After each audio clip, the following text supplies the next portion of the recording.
then when I come back at the end, we'll talk about it just a little bit more. Um, and I will see you soon, comrades. Please enjoy. This is Anarchism or Socialism by Josef Stalin.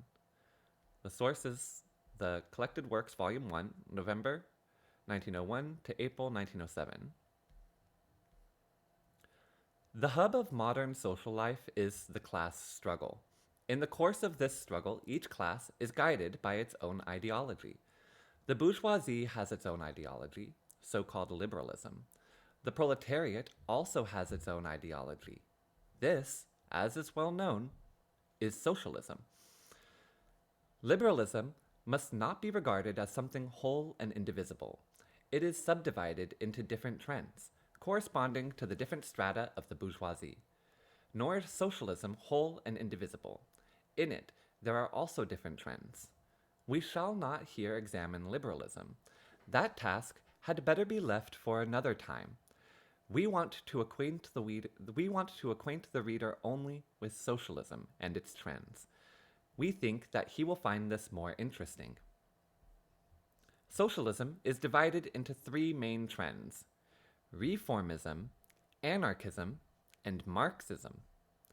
Reformism, Bernstein and others, which regards socialism as a remote goal and nothing more; reformism, which actually repudiates the socialist revolution and aims at establishing socialism by peaceful means; reformism, which advocates not class struggle but class collaboration.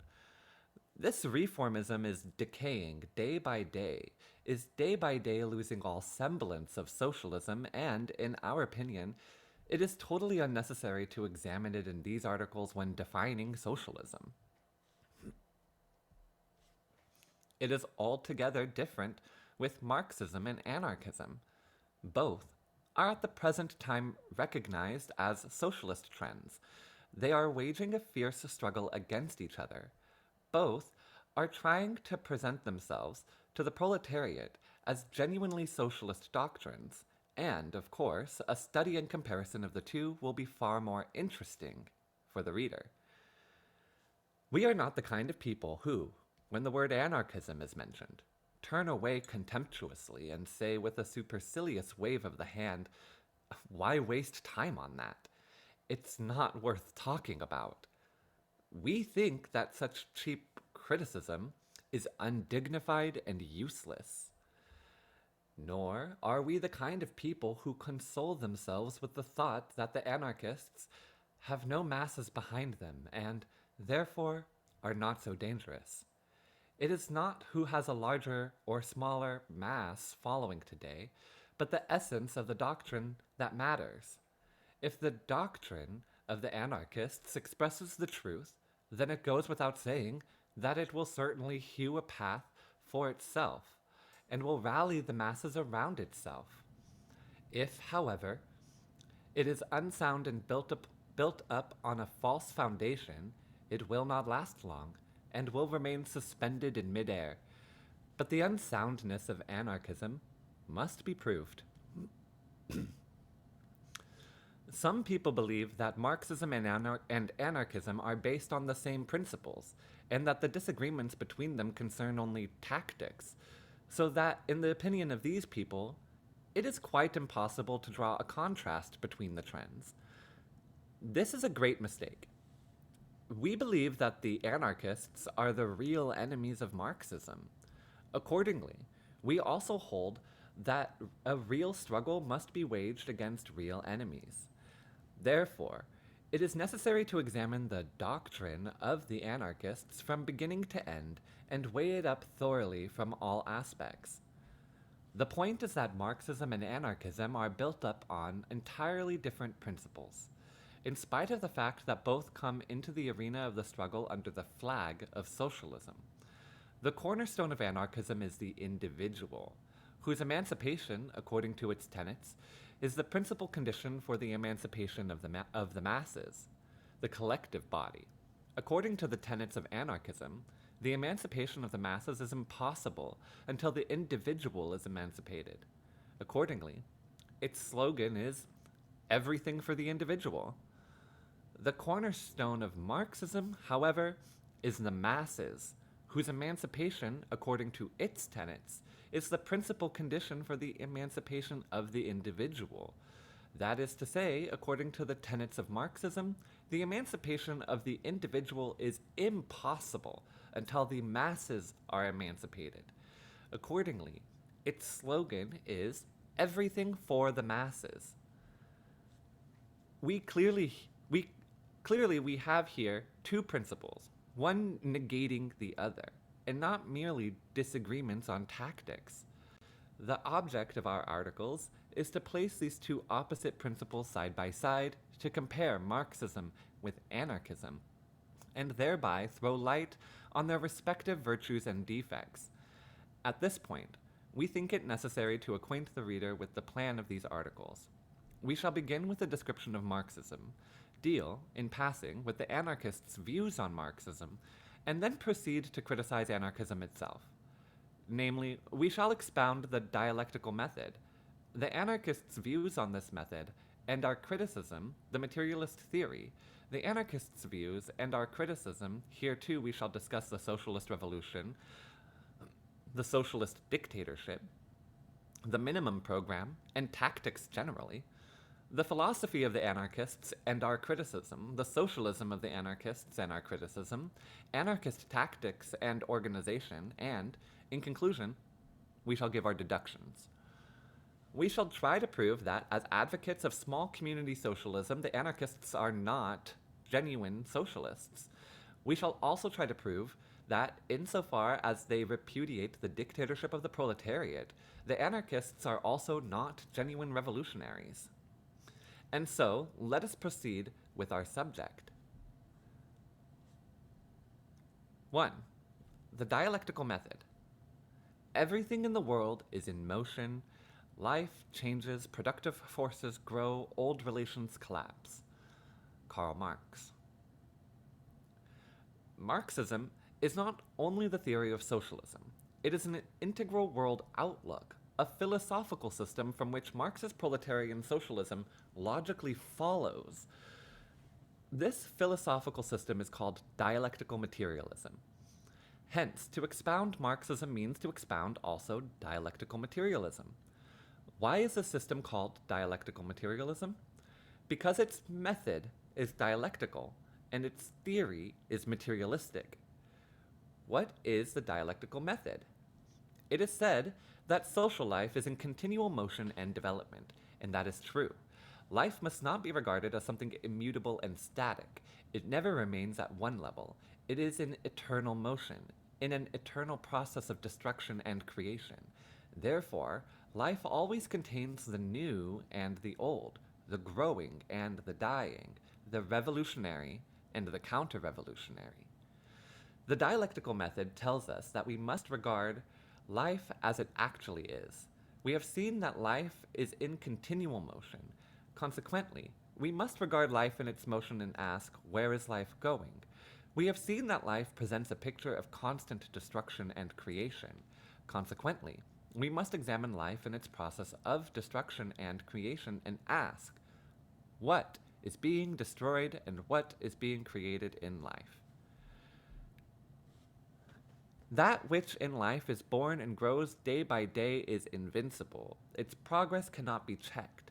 That is to say, if, for example, in life, the proletariat as a class is born and grows day by day, no matter how weak and small in numbers it may be today, in the long run it must triumph. Why? Because it is growing, gaining strength and marching forward. On the other hand, that which in life is growing old and advancing to its grave must inevitably suffer defeat, even if today it represents a titanic force. That is to say, for example, the bourgeoisie is gradually losing ground and slipping farther and farther back every day. Then, no matter how strong and numerous it may be today, it must, in the long run, suffer defeat. Why? Because as a class, it is decaying, growing feeble, growing old, and becoming a burden to life. Hence arose the well-known dialectical proposition: all that which really exists, i.e., all that which grows day by day, is rational, and all that which decays day by day is irrational, and consequently cannot avoid defeat. For example, in the 80s of the last century, a great controversy flared up among the Russian revolutionary intelligentsia. The Narodniks asserted that the main force that could undertake the task of emancipating Russia was the petty bourgeoisie, rural and urban. Why? The Marxists asked them. Because, answered the Narodniks, the rural and urban petty bourgeoisie now constitute the majority, and moreover, they are poor, they live in poverty. To this the Marxists replied, it is true that the rural and urban petty bourgeoisie now constitute the majority and are really poor, but is that the point? The petty bourgeoisie has long constituted the majority, but up to now, it has displayed no initiative in the struggle for freedom without the assistance of the proletariat. Why? Because the petty bourgeoisie as a class is not growing. On the contrary, it is disintegrating day by day and breaking up into bourgeois and proletarians. On the other hand, nor is poverty of decisive importance here, of course. Tramps are poorer than the petty bourgeoisie, but nobody will say that they can undertake the task of emancipating Russia. As you see, the point is not which class today constitutes the majority or which class is poor, but which class is gaining strength and which is decaying. And as the proletariat is the only class which is steadily growing and gaining strength, which is pushing social life forward and rallying all the revolutionary elements around itself, our duty is to regard it as the main force in the present day movement, join its ranks and make its progressive strivings our strivings. That is how the Marxists answered. Obviously, the Marxists looked at life dialectically, whereas the Narodniks argued metaphysically. They pictured social life as having become static at a particular stage.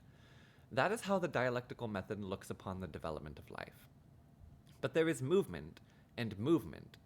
There was movement in social life during the December days, when the proletariat, straightening its back, stormed arms depots and launched an attack upon reaction. But the movement of preceding years, when the proletariat, under the conditions of peaceful development, limited itself to individual strikes and the formation of small trade unions, must also be called social movement.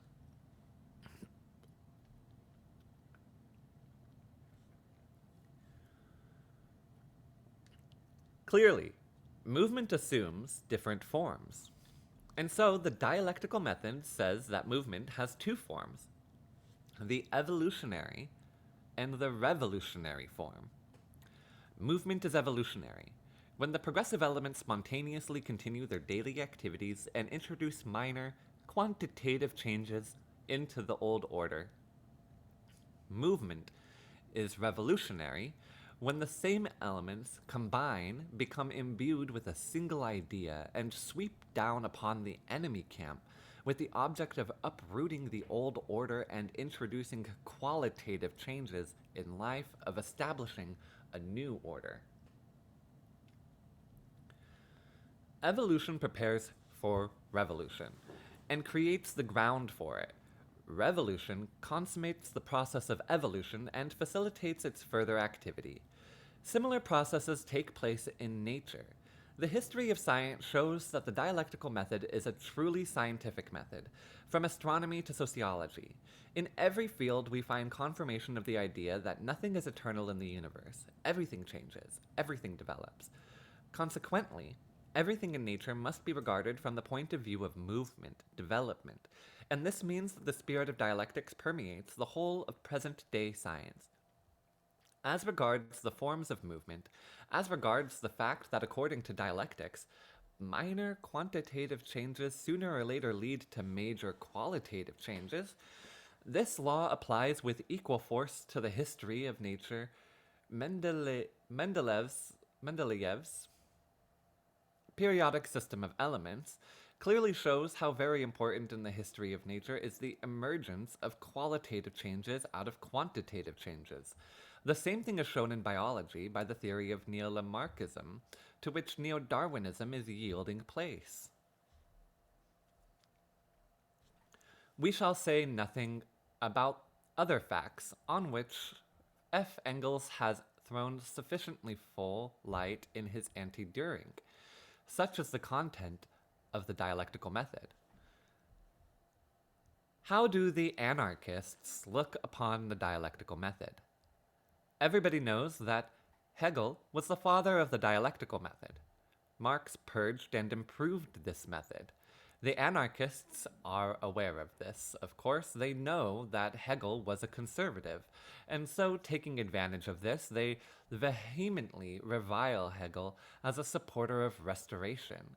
They try with the utmost zeal to prove that Hegel is a philosopher of restoration, that he eulogizes bureaucratic constitutionalism in its absolute form, that the general idea of his philosophy of history is subordinate to and serves the philosophical trend of the period of restoration, and so on and so forth. See Nobati number 6 article by Vycherkezhishvili. The well-known anarchist Kropotkin tries to prove the same thing in his works. See, for example, his Science and Anarchism in Russia. Our Kropotkinites from Cherkezhishvili write down to SHG all with one voice echo Kropotkin. See Nabati. True, nobody contests what they say on this point. On the contrary, everybody agrees that Hegel was not a revolutionary. Marx and Engels themselves proved before anybody else did in their critique of criticism that Hegel's views on history fundamentally contradict the idea of the sovereignty of the people. But in spite of this, the anarchists go on trying to prove and deem it necessary to go on day in and day out trying to prove that Hegel was a supporter of restoration. Why do they do this? Probably in order by all this to discredit Hegel and make their readers feel that the reactionary Hegel's method also cannot be other than repugnant and unscientific. The anarchists think that they can refute the dialectical method in this way. We affirm that in this way they can prove nothing but their own ignorance. Pascal and Leibniz were not revolutionaries, but the mathematical method they discovered is recognized today as a scientific method. Mayer and Helmholtz were not revolutionaries, but their discoveries in the field of physics became the basis of science. Nor were Lamarck and Darwin revolutionaries, but their evolutionary method put biological science on its feet. Why, then, should the fact not be admitted that in spite of his conservatism, Hegel succeeded in working out a scientific method which is called the dialectical method? No. In this way, the anarchists will prove nothing but their own ignorance. To proceed, in the opinion of the anarchists, dialectics is metaphysics, and as they want to free science from metaphysics, philosophy from theology, they repudiate the dialectical method. See Nabati, numbers 3 and 9, SHG, see also Kropotkin's Science and Anarchism. Oh, those anarchists, as the saying goes, blame others for your own sins. Dialectics matured in the struggle against metaphysics, and gained fame in this struggle. But according to the anarchists, dialectics is metaphysics. Dialectics tells us that nothing in the world is eternal. Everything in the world is transient and mutable. Nature changes, society changes, habits and customs change, conceptions of justice change, truth itself changes. That is why dialectics regards everything critically. That is why it denies the existence of a once-and-for-all established truth. Consequently, it also repudiates abstract, dogmatic propositions which, once discovered, had merely to be learned by heart. See Friedrich Engels' Ludwig Feuerbach. Metaphysics, however, tells us something altogether different. From its standpoint, the world is something eternal and immutable. See Friedrich Engels' Anti-Düring. It has been once and for all determined by someone or something. That is why The metaphysicians always have eternal justice or immutable truth on their lips. Proudhon, the father of the anarchists, said that there existed in the world an immutable justice determined once and for all, which must be made the basis of future society. That is why that Proudhon has been called a metaphysician. Marx fought Proudhon with the aid of the dialectical method and proved that since everything in the world changes, justice must also change, and that consequently, immutable justice is the metaphysical nonsense. See Karl Marx, The Poverty of Philosophy. The Georgian disciples of the metaphysician Proudhon, however, keep reiterating that Marx's dialectics is metaphysics. Metaphysics recognizes various nebulous dogmas, such as, for example, the unknowable, the thing in itself, and, in the long run, passes into empty theology. In contrast to Proudhon and Spencer, Engels combated these dogmas with the aid of the dialectical method. See Ludwig Feuerbach. But the anarchists, the disciples of Proudhon and Spencer, tell us that Proudhon and Spencer were scientists, whereas Marx and Engels were metaphysicians. One of two things: either the anarchists were deceiving themselves, or else they do not know what they are talking about. At all events, it is beyond doubt that the anarchists confuse Hegel's metaphysical system with his dialectical method. Needless to say, Hegel's philosophical system, which rests on the immutable idea, is from beginning to end metaphysical. But it is also clear that Hegel's dialectical method, which repudiates all immutable ideas, is from beginning to end scientific and revolutionary. That is why Karl Marx, who subjected Hegel's metaphysical system to devastating criticism, at the same time praised his dialectical method, which, as Marx said, lets nothing impose upon it and is in its essence critical and revolutionary. See Capital Volume 1, Preface. That is why Engels sees a big difference between Hegel's method and his system. Whoever placed the chief emphasis on the Hegelian system could be fairly conservative in both spheres. Whoever regarded the dialectical method as the main thing could belong to the most extreme opposition both in politics and religion. See Ludwig Feuerbach. The anarchists fail to see this difference and thoughtlessly maintain that dialectics is metaphysics. To proceed, the anarchists say that the dialectical method is subtle word weaving, the method of sophistry, logical somersaults. See Nabati number 8, SHG. With the aid of which both truth and falsehood are proved with equal facility. See Nabati number 4, article by V. Cherkashvili. Thus, in the opinion of the anarchists, the dialectical method proves both truth and falsehood. At first, it would seem that the accusation advanced by the anarchists has some foundation. Listen, for example, to what Engels says about the follower of the metaphysical method. His communication is, yea, nay, for whatsoever is more than these cometh of evil. For him a thing either exists or it does not exist. It is equally impossible for a thing to be itself and at the same time something else. Positive and negative absolutely exclude one another. See Anti-Düring, Introduction. How is that? The anarchists cry heatedly. Is it possible for a thing to be good and bad at the same time? That is sophistry, juggling with words. It shows that you want to prove truth and falsehood with equal facility. Let us, however, go into the substance of the matter. Today we are demanding a democratic republic. Can we say that a democratic republic is good in all respects or bad in all respects? No, we cannot. Why?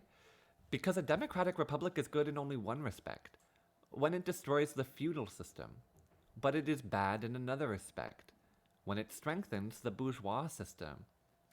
Hence we say, insofar as the democratic republic destroys the feudal system, it is good, and we fight for it. But insofar as it strengthens the bourgeois system, it is bad, and we fight against it. So the same democratic republic can be good and bad at the same time. It is yes and no. The same thing may be said about the 8-hour day, which is good and bad at the same time. Good insofar that it strengthens the proletariat, and bad insofar that it strengthens the wage system. It was facts of this kind that Engels had in mind when he characterized the dialectical method in the words we quoted above. The anarchists, however, failed to understand this, and an absolutely clear idea seems to them to be nebulous sophistry. The anarchists are, of course, at liberty to note or ignore these facts. They may even ignore the sand on the sandy seashore. They have every right to do that. But why drag in the dialectical method, which, unlike anarchism, does not look at life with its eyes shut, which has its finger on the pulse of life and openly says, since life changes and is in motion, every phenomenon of life has two trends, a positive and a negative. The first we must defend, the second we must reject. To proceed further, in the opinion of our anarchists, dialectical development is catastrophic development, by means of which the first past is utterly destroyed, and then the future is established quite separately. Cuvier's cataclysm were due to unknown causes, but Marx and Engels' catastrophes are engendered by dialectics. See Nobati, number 8, SHG.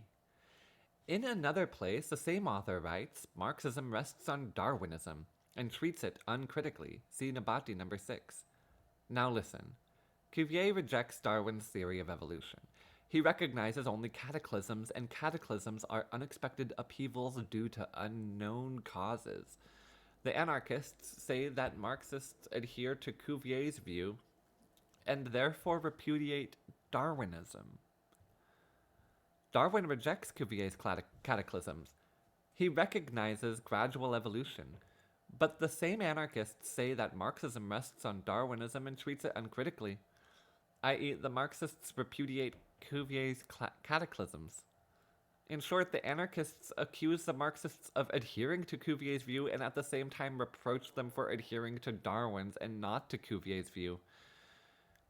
This is anarchy, if you like. As the saying goes, the sergeant's widow flogged herself. Clearly, SHG of number 8 of Nobati forgot what SHG of number 6 had said. Which is right, number 8 or number 6? Let us turn to the facts. Marx says, at a certain stage of their development, the material productive forces of society come in conflict with the existing relations of production, or, what is but a legal expression of the same thing, with the property relations. Then begins an epoch of social revolution. But no social order ever perishes before all the productive forces for which there is room in it have developed. See Karl Marx, A Contribution to the Critique of Political Economy, Preface. If this thesis of Marx is applied to modern social life, we shall find that between present-day productive forces, which are social in character, and the form of appropriation of the product, which is private in character, there is a fundamental conflict which must culminate in the socialist revolution. See Friedrich Engels' Anti-Düring, Part 3, Chapter 2. As you see, in the opinion of Marx and Engels, revolution is engendered not by Cuvier's unknown causes, but by very definite and vital social causes called the development of the productive forces. As you see, in the opinion of Marx and Engels, revolution comes only when the productive forces have sufficiently matured, and not unexpectedly, as Cuvier thought. Clearly, there is nothing in common between Cuvier's cataclysms and Marx's dialectical method. On the other hand, Darwinism repudiates not only Cuvier's cataclysms, but also dialectically understood development, which includes revolution, whereas, from the standpoint of the dialectical method, evolution and revolution, quantitative and qualitative changes, are two essential forms of the same motion. It turns out, therefore, that Nobati is wrong in both cases, in number 6 as well as in number 8. Lastly, the anarchists tell us reproachfully that dialectics provides no possibility of getting or jumping out of oneself or of jumping over oneself. See Nabati number 8, SHG. Now that is the downright truth, Monsieur Anarchists. Here you are absolutely right, my dear sirs. The dialectical method does not, indeed, provide such a possibility. But why not? Because jumping out of oneself or jumping over oneself is an exercise for wild goats, while the dialectical method was created for human beings. That is the secret. Such in general as the anarchists' views on the dialectical method. Clearly, the anarchists fail to understand the dialectical method of Marx and Engels. They have conjured up their own dialectics, and it is against this dialectics that they are fighting so ruthlessly. All we can do is laugh as we gaze at this spectacle, for one cannot help laughing when one sees a man fighting his own imagination, smashing his own inventions, while at the same time heatedly asserting that he is smashing his opponent. Chapter 2. The Materialist Theory. It is not the consciousness of men that determines their being, but, on the contrary, their social being that determines their consciousness. Karl Marx. We already know what the dialectical method is. What is the materialist theory? Everything in the world changes. Everything in life develops. But how do these changes take place, and in what form does this development proceed? We know, for example, that the Earth was once an incandescent fiery mass. Then, it gradually cooled. Plants and animals appeared. The development of the animal kingdom was followed by the appearance of a certain species of ape, and all of this was followed by the appearance of man. This, broadly speaking, is the way nature developed. We also know that social life did not remain static either. There was a time when men lived on a primitive communist basis. At that time, they gained their livelihood by primitive hunting. They roamed through the forests and procured the food in that way. There came a time when primitive communism was superseded by the matriarchate. At that time, men satisfied their needs mainly by means of primitive agriculture. Later, the matriarchate was superseded by the patriarchate, under which men gained their livelihood mainly by cattle breeding. The patriarchate was later superseded by the slave-owning system. At that time, men gained their livelihood by means of relatively more developed agriculture. The slave-owning system was followed by feudalism. And then after this came the bourgeois system. That, broadly speaking, is the way social life developed. Yes, all this is well known, but how did this development take place? Did consciousness call forth the development of nature and of society, or on the contrary, did the development of nature and society call forth the development of consciousness? This is how the materialist theory presents the social question. Some people say that nature and social life were preceded by the universal idea, which subsequently served as the basis of their development, so that the development of the phenomena of nature and of social life is, so to speak, the external form, merely the expression of the development of the universal idea. Such, for example, was the doctrine of the idealists, who in the course of time split up into several trends.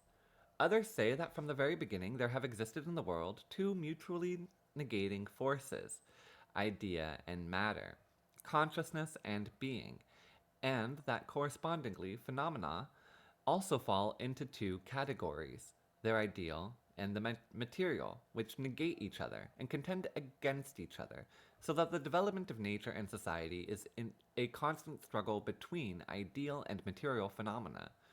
Such, for example, was the doctrine of the dualists, who, in the course of time, like the idealists, split up into several trends. The materialist theory utterly repudiates both dualism and idealism. Of course, both ideal and material phenomena exist in the world, but this does not mean that they negate each other. On the contrary, the ideal and material sides are two different forms of one another, are two different forms of one and the same nature or society. The one cannot be conceived without the other. They exist together, develop together, and consequently, we have no grounds whatever for thinking that they negate each other. Thus, so called dualism proves to be unsound. A single and indivisible nature expressed in two different forms, material and ideal, a single and indivisible social life expressed in two different forms, material and ideal, that is how we should regard the development of nature and of social life. Such is the monism of material history. At the same time, the materialist theory also repudiates idealism. Is it wrong to think that in the development of that it is it wrong to think that in its development of the ideal side and consciousness in general precedes the development of the material side? So-called external non-living nature existed before there were any living beings. The first living matter possessed no consciousness. It possessed only irritability and the first rudiments of sensation. Later, animals gradually developed the power of sensation, which slowly passed into consciousness in conformity with the development of the structure of their organisms and nervous systems. If the ape had always walked on all fours, if it had never stood upright, its descendant, man, would not have been able freely to use his lungs and vocal cords, and therefore would not have been able to speak, and that would have fundamentally retarded the development of his consciousness. If, furthermore, the ape had not risen up on its hind legs, its descendant, man, would have been compelled always to walk on all fours, to look downwards and obtain his impressions only from there. He would have been unable to look up and around himself, and consequently, his brain would have obtained no more impressions than the brain of a quadruped. All this would have been all this would have fundamentally retarded the development of human consciousness. It follows, therefore, the development of consciousness needs a particular structure of the organism and the development of its nervous system. It follows, therefore, that the development of the ideal side, the development of consciousness, is preceded by the development of the material side, the development of the external conditions. First, the external conditions change. First, the material side changes. And then consciousness, the ideal side, changes accordingly. Thus, the history of the development of nature utterly refutes so-called idealism. The same thing must be said about the history of the development of human society. History shows that, if at different times men were imbued with different ideas and desires, the reason for this is that at different times men fought nature in different ways to satisfy their needs and, accordingly, their economic relations assumed different forms. There was a time when men fought nature collectively, on the basis of primitive communism. At that time, their property was communist property, and, therefore, at that time, they drew scarcely any distinction between mine and thine. Their consciousness was communistic. There came a time when the distinction between mine and thine penetrated the process of production. At that time, property, too, assumed a private individualist character, and, therefore, the consciousness of men became imbued with the sense of private property. Then came the present time, when production is again assuming a social character, and consequently, property, too, will soon assume a social character. And this is precisely why the consciousness of men is gradually becoming imbued with socialism.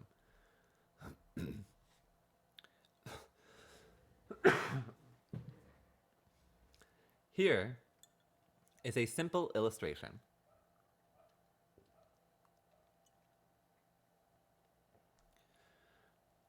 Let us take a shoemaker who owned a tiny workshop, but who, unable to withstand the competition of the big manufacturers, closed his workshop and took a job, say at Adelkanov's shoe factory in Tiflis. He went to work at Adelkanov's factory, not with the view of becoming a permanent wage worker, but with the object of saving up some money, of accumulating a little capital to enable him to reopen his workshop. As you see, the position of the shoemaker is already proletarian, but his consciousness is still non-proletarian. It is thoroughly petty bourgeois. In other words, this shoemaker has already lost his petty bourgeois position. It has gone. But his petty bourgeois consciousness has not yet gone. It has lagged behind his actual position. Clearly, here too, in social life, first the external conditions change. First, the conditions of men change, and then their consciousness changes accordingly.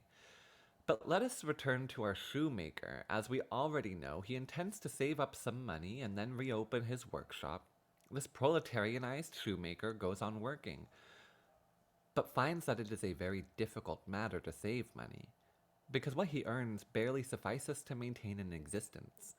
Moreover, he realizes that the opening of a private workshop is after all not so alluring. The rent he will have to pay for the premises, the caprices of customers, shortage of money, the competition of big manufacturers, and similar worries, such are the many troubles that torment the private workshop owner. On the other hand, the proletarian is relatively freer from such cares. He is not troubled by customers or by having to pay rent for premises. He goes to the factory every morning calmly. He goes home in the evening and as calmly pockets his pay on Saturdays. Here, for the first time, the wings of the shoemaker's petty bourgeois dreams are clipped. Here, for the first time, the proletarian strivings awaken in his soul. Time passes, and our shoemaker sees that he has not enough money to satisfy his most essential needs. That what he needs very badly is a rise in wages. At the same time, he hears his fellow workers talking about unions and strikes. Here, our shoemaker realizes that in order to improve his conditions, he must fight the masters and not open a workshop of his own. He joins the union, enters the strike movement, and becomes imbued with socialist ideas. Thus, in the long run, the change in the shoemaker's material conditions was followed by a change in his consciousness. First, his material conditions changed, and then after a time, his consciousness changed accordingly. The same must be said about classes and about society as a whole. In social life, too, first the external conditions change. First, the material conditions change, and then the ideas of men, their habits, customs, and their world outlook change accordingly. That is why Marx says, it is not the consciousness of men that determines their being, but on the contrary, their social being that determines their consciousness. If we can call the material side the external conditions, being, and other phenomena of that same time the content, then we can call the ideal side, consciousness and other phenomena of the same kind, the form. Hence arose the well-known materialist proposition. In the process of development, content precedes form. Form lags behind content. And as in Marx's opinion, economic development is the material foundation of social life, its content, while legal, political, and religious philosophical development is the ideological form of this content, its superstructure. Marx draws the conclusion that, with the change of the economic foundation, the entire immense superstructure is more or less rapidly transformed. This, of course, does not mean that in Marx's opinion, content is possible without form, as SHG imagines, see Nabati number 1, a critique of monism. Content is impossible without form.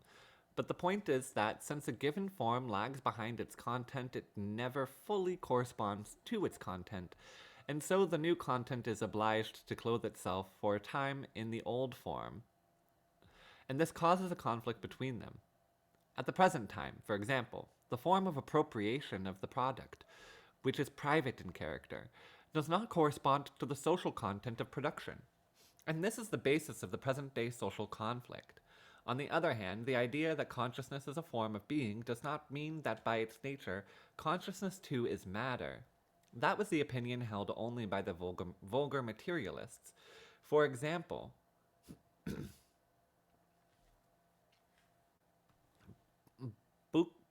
Buchner and Moleschott, whose theories fundamentally contradict Marx's materialism, and whom Engels rightly ridiculed in his Ludwig Feuerbach. According to Marx's materialism, consciousness and being, idea and matter, are two different forms of the same phenomenon, which broadly speaking is called nature or society. Consequently, they do not negate each other. nor are they one and the same phenomenon. The only point is that in the development of nature and society, consciousness, i.e., what takes place in our heads, is preceded by a corresponding material change, i.e., what takes place outside of us. Any given material change is, sooner or later, inevitably followed by a corresponding ideal change. Very well, we shall be told, perhaps this is true as applied to the history of nature and society. But how do different conceptions and ideas arise in our heads at the present time? Do so-called external conditions really exist, or is it only our conceptions of these external conditions that exist? And if external conditions exist, to what degree are they perceptible and cognizable? On this point, the materialist theory says that our conceptions, our self, exist only insofar as the external conditions exist that give rise to impressions in our self. Whoever unthinkingly says that nothing exists but our conceptions is compelled to deny the existence of all external conditions and, consequently, must deny the existence of all other people and admit the existence only of his own self, which is absurd, and utterly contradicts the principles of science. Obviously, external conditions do actually exist. These conditions existed before us, and will exist after us. And the more often and the more strongly they affect our consciousness, the more easily perceptible and cognizable do they become. As regards the question as to how different conceptions and ideas arise in our heads at the present time, we must observe that here we have a repetition in brief of what takes place in the history of nature and society. In this case, too, the object outside of us preceded our conception of it. In this case, too, our conception, the form, lags behind the object, behind its content. When I look at a tree and see it, that only shows that this tree existed even before the conception of the tree arose in my head, that it was this tree that aroused the corresponding conception in my head. Such, in brief, is the content of Marx's materialist theory. The importance of materialist theory for the practical activities of mankind can be readily understood. If the economic conditions change first, and the consciousness of men undergoes a corresponding change later, it is clear that we must seek the grounds for a given ideal not in the minds of men, not in their imaginations, but in the development of their economic conditions. Only that ideal is good and acceptable which is based on a study of economic conditions. All those ideals which ignore economic conditions are not based upon all those ideals which ignore economic conditions are not based upon their development, are useless and unacceptable. Such is the first practical conclusion to be drawn from the materialist theory. If the consciousness of men, their habits and customs are determined by external conditions, if the unsuitability of legal and political forms rests on an economic content, it is clear that we must help to bring about a radical change in economic relations in order, with this change, to bring about a radical change in the habits and customs of the people and in their political system. Here is what Karl Marx said on that score. No great acumen is required to perceive the necessary interconnection of materialism with socialism. If man constructs, with all his knowledge, perceptions, etc., from the world of sense, then it follows that it is a question of so arranging the empirical world that he experiences the truly human in it, that he becomes accustomed to experiencing himself as a human being. If man is unfree in the materialist sense, that is, free not by reason of the negative force of being unable to avoid this or that, but by reason of the positive power to assert his true individuality, then one should not punish individuals for crimes, but rather destroy the antisocial breeding places of crime. If man has molded circumstances, then the circumstances must be molded humanly. See Ludwig Feuerbach, Appendix Karl Marx on the History of French Materialism of the 18th century. Such is the second practical conclusion to be drawn from the materialist theory. What is the anarchist's view of the materialist theory of Marx and Engels?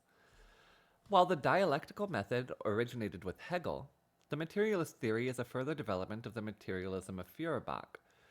The anarchists know this very well, and they try to take advantage of the defects of Hegel and Feuerbach to discredit the dialectical materialism of Marx and Engels. We have already shown with reference to Hegel and the dialectical method that these tricks of the anarchists prove nothing but their own ignorance. The same must be said with reference to their attacks on Feuerbach and the materialist theory. For example, the anarchists tell us that with great aplomb that Feuerbach was a pantheist, that he deified man, see Nabati number 7 D. Delendi, that in Feuerbach's opinion man is what he eats, alleging that from this Marx drew the following conclusion: consequently, the main and primary thing is economic conditions. See Nabati number 6 SHG. True. Nobody has any doubts about Feuerbach's pantheism, his deification of man, and other errors of the same kind. On the contrary, Marx and Engels were the first to reveal Feuerbach's errors.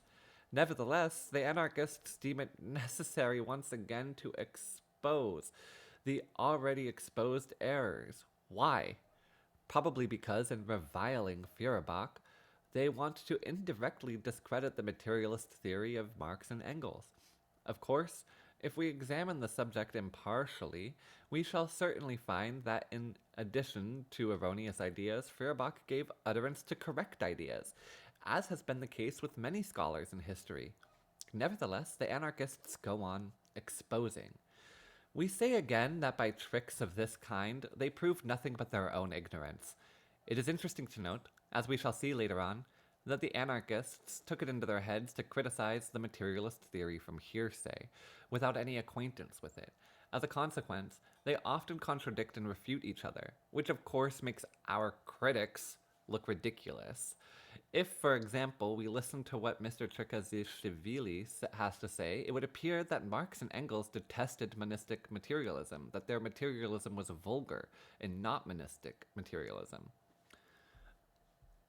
The great science of the naturalists, with its system of evolution, transformism, and monistic materialism, which Engels so heartily detested, avoided dialectics, etc. See Nabati number 4 V. Cherkasevishvili. It follows, therefore, that natural scientific materialism, which Cherkasevishvili approves of and which Engels detested, which was monistic materialism and therefore deserves approval, whereas the materialism of Marx and Engels is not monistic and therefore, and of course, does not deserve recognition. Another anarchist, however, says that the materialism of Marx and Engels is monistic and therefore should be rejected.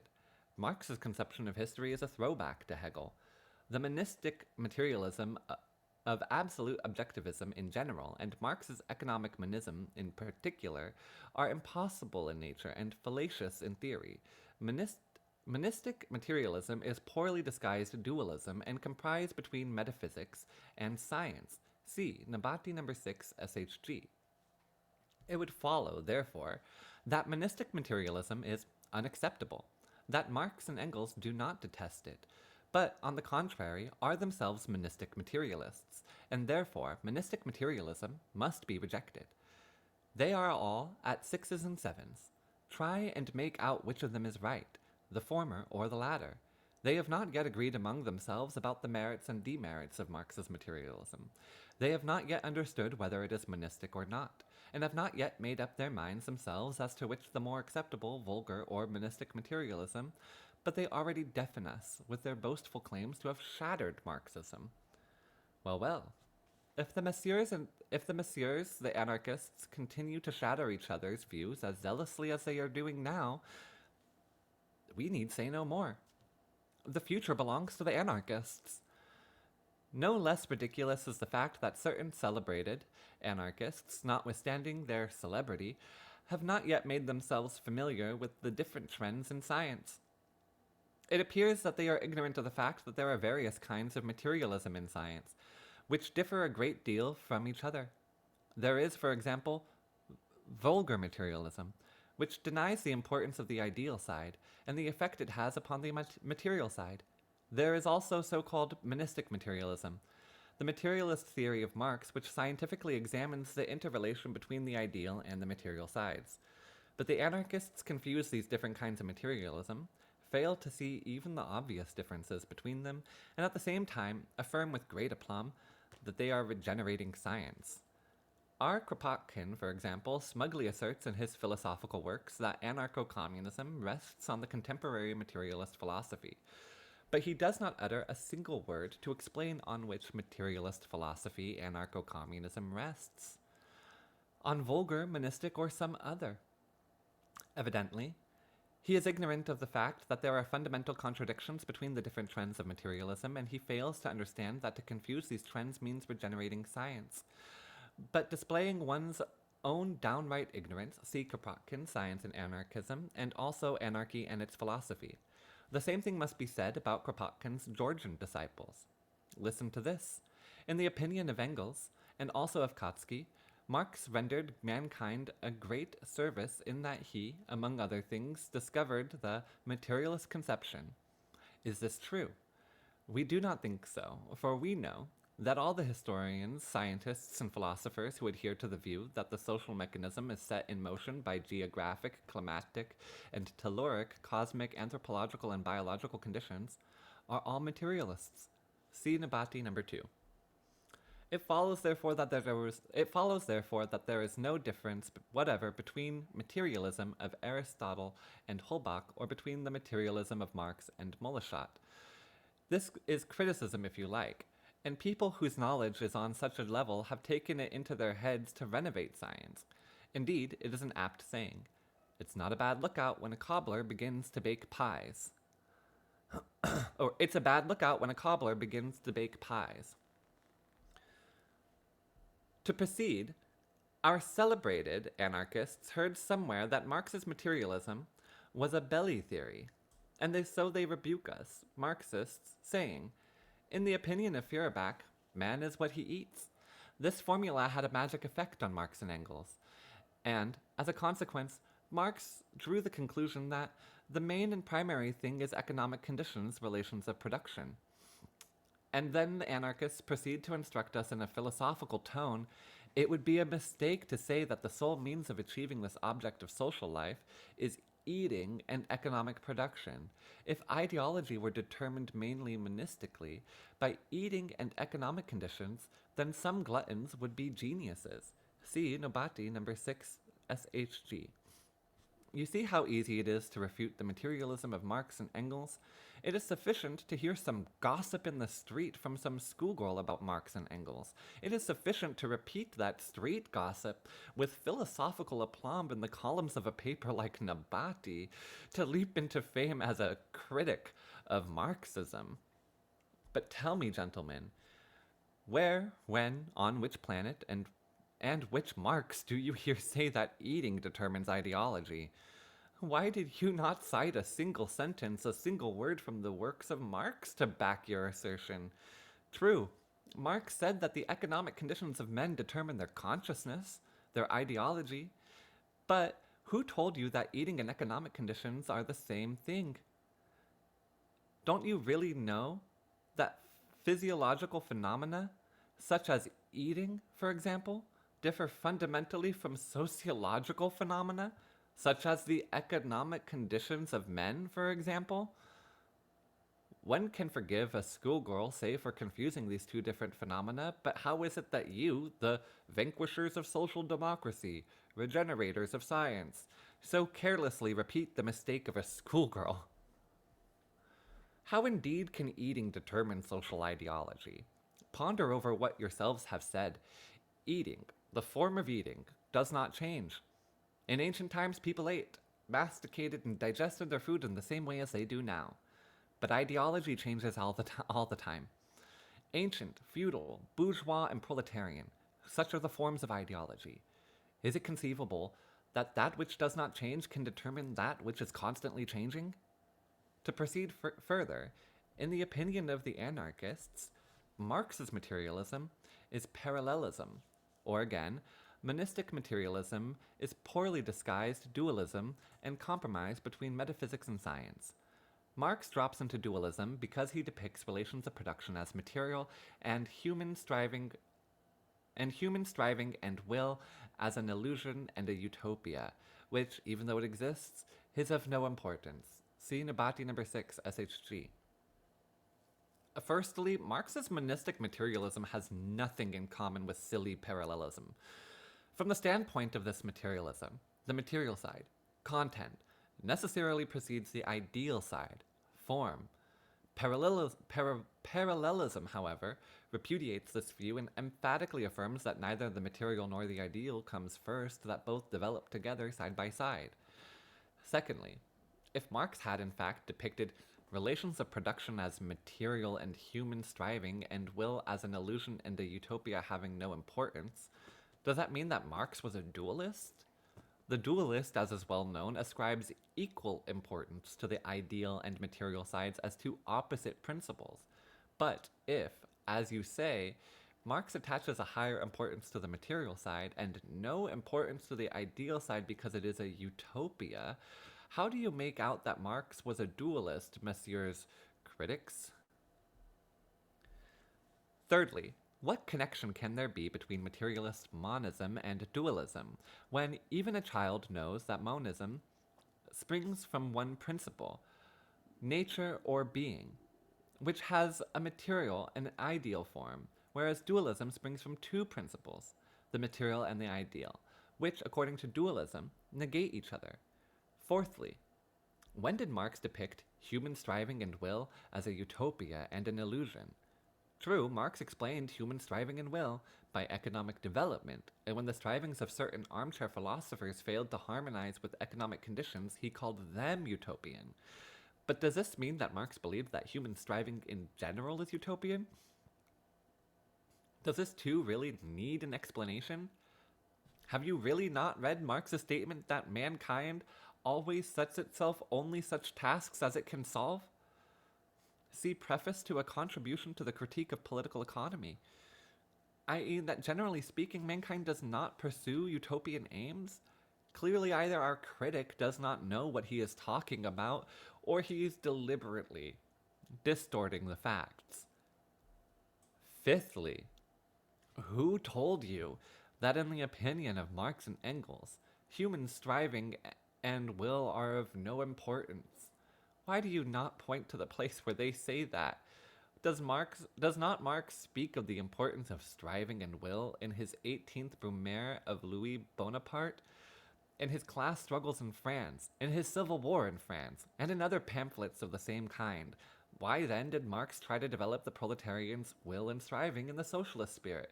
Why did he conduct propaganda among them if he attached no importance to striving and will?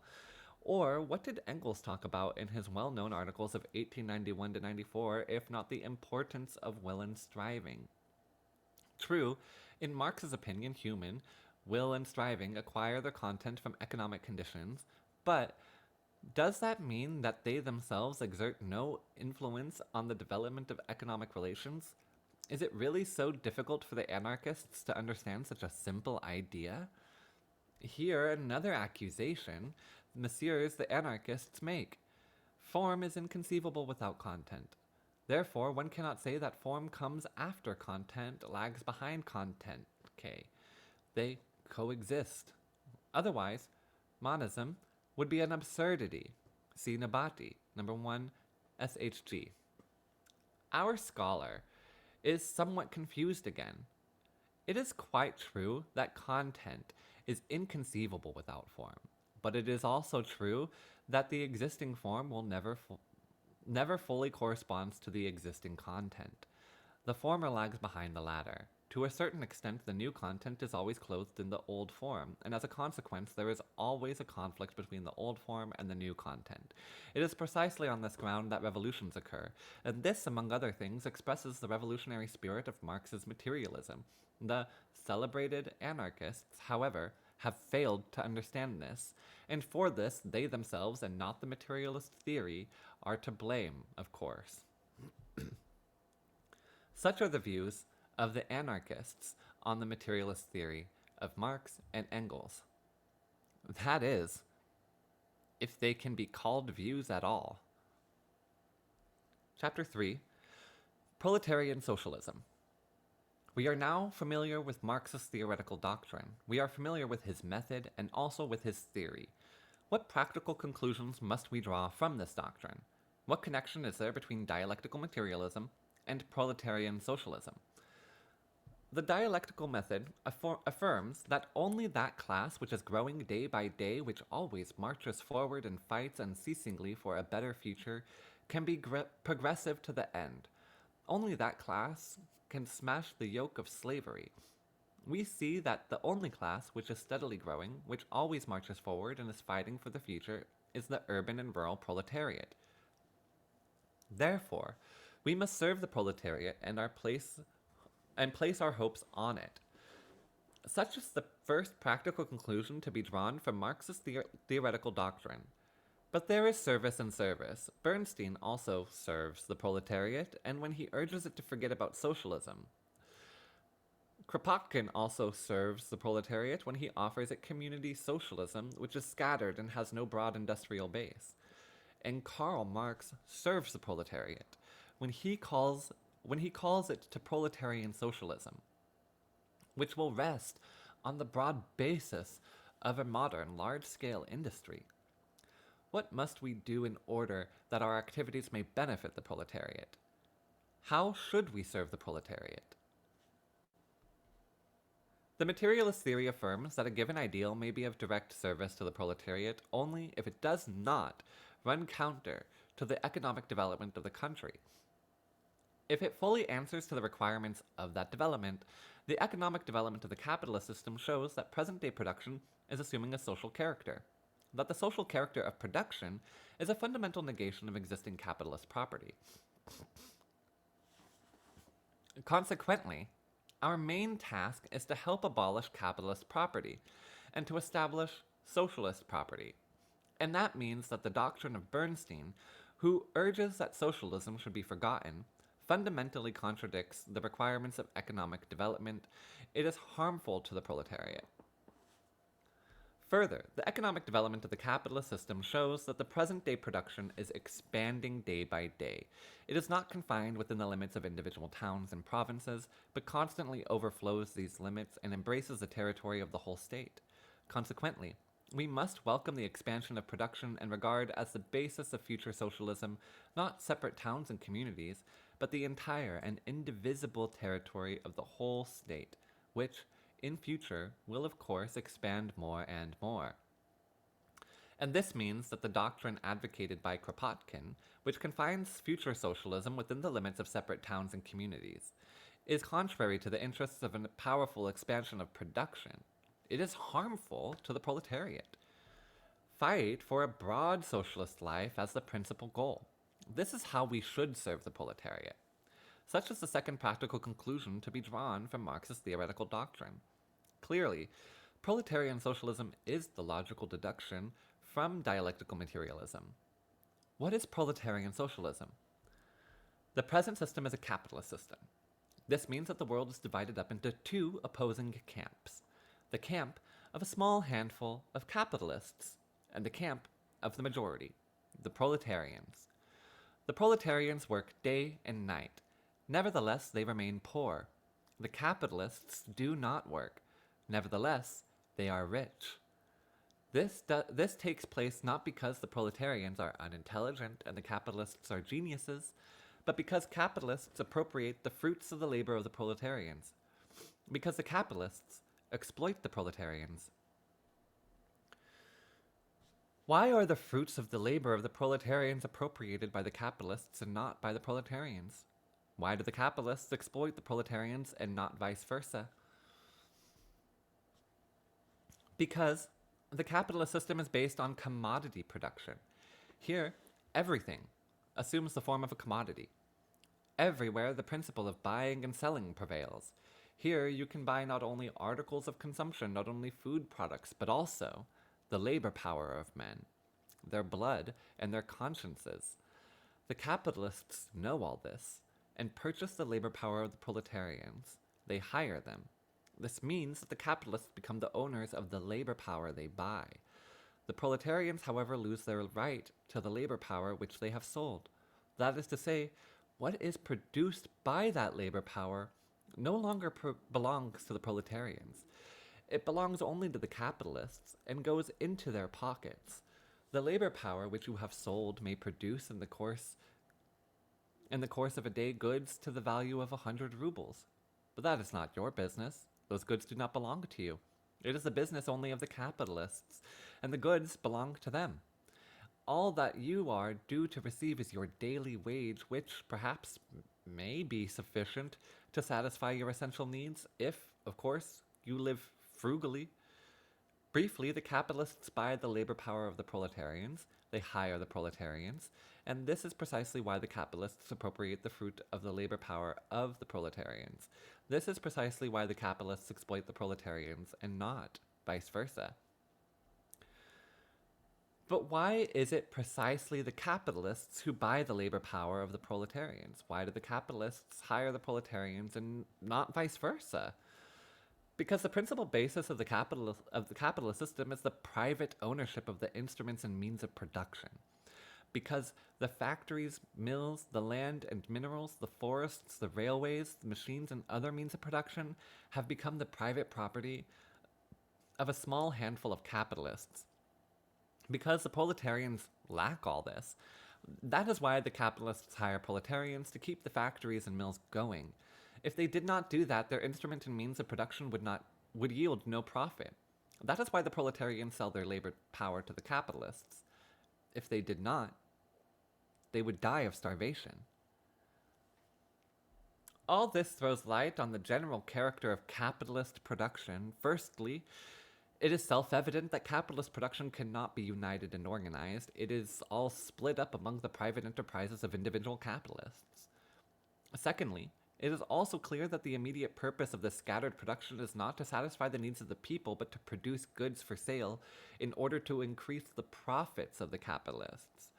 But as every capitalist strives to increase his profits, each one tries to produce the largest possible quantity of goods, and as a result, the market is soon gutted, prices fall, and a general crisis sets in.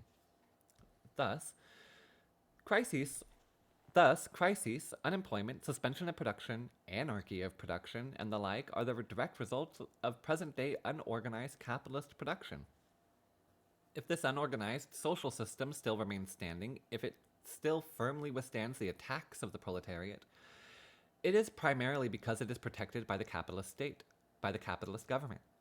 Such is the basis of present-day capitalist society.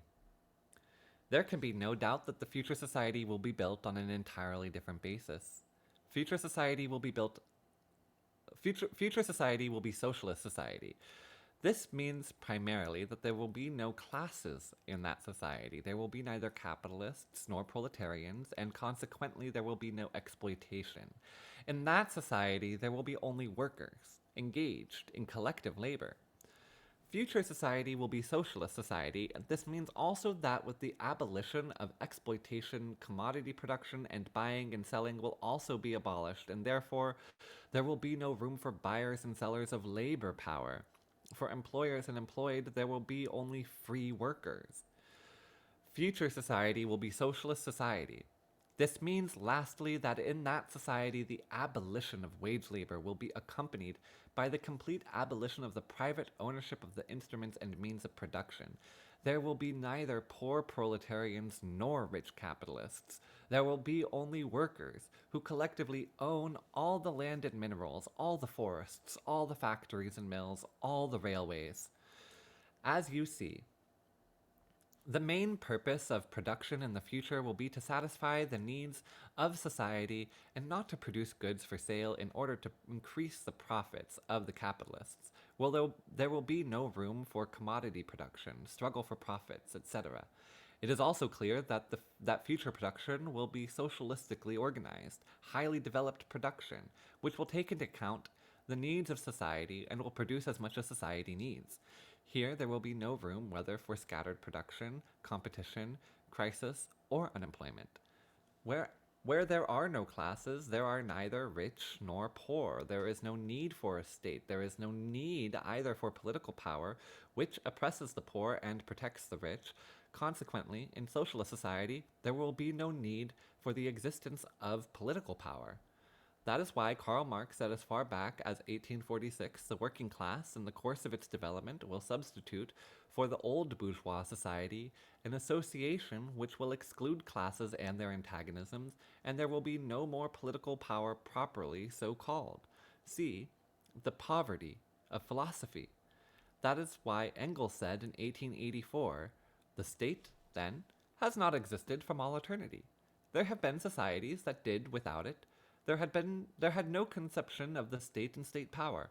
At a certain stage of economic development, which was necessarily bound up with the cleavage of society into classes, the state became a necessity.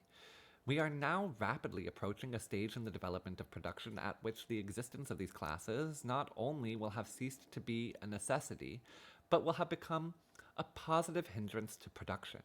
They will fall as inevitably as they arose at an earlier stage. Along with them, the state will inevitably fall.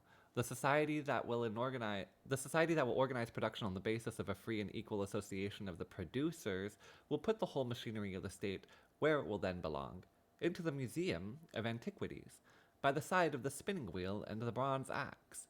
See the origin of the family, private property, and the state. At the same time, it is self-evident that for the purpose of administering public affairs, there will have to be, in socialist society, in addition to local offices which will collect all sorts of information, a central statistical bureau which will collect information about the needs of the whole of society and then distribute the various kinds of work among the working people accordingly. It will also be necessary to hold conferences, and particularly congresses, the decisions of which will certainly be binding upon the comrades in the minority until the next congress is held. Lastly, it is obvious that free and comradely labor should result in an equally comradely and complete satisfaction of all needs in the future socialist society. This means that a future society demands from each of its members as much labor as he can perform. It, in its turn, must provide each member with all the products he needs, from each according to his ability to each according to his needs. Such is the basis upon which the future collectivist system must be created. It goes without saying that in the first stage of socialism, when elements who have not yet grown accustomed to work are being drawn into the new way of life, when the productive forces also will not yet have been sufficiently developed, and there will still be dirty and clean work to do. The application of the principle, to each according to his needs, will undoubtedly be greatly hindered, and as a consequence, society will be obliged temporarily to take some other path, a middle path. But it is also clear that when future society runs into its groove, when the survivals of capitalism will have been eradicated, the only principle that will conform to socialist society will be the one pointed out above. That is why Marx said in 1875, in a higher phase of communist, i.e. socialist society, after the enslaving subordination of the individual to the division of labor, and therewith also the antithesis between mental and physical labor has vanished, after labor has become not only a means of livelihood, but life's prime want, after the productive forces have also increased with all-round development of the individual, only then can the narrow horizon of bourgeois law be crossed in its entirety, and society inscribe on its banners, from each according to his ability, to each according to his needs. See Critique of a Gotha Program. Such, in general, is the picture of future socialist society according to the theory of Marx. That is all very well, but is the achievement of socialism conceivable? Can we assume that man will rid himself of his savage habits? Or again, if everybody receives according to his needs, can we assume that the level of the productive forces of socialist society will be adequate for this? Socialist society presupposes an adequate development of productive forces and socialist consciousness among men. Their socialist enlightenment. At the present time, the development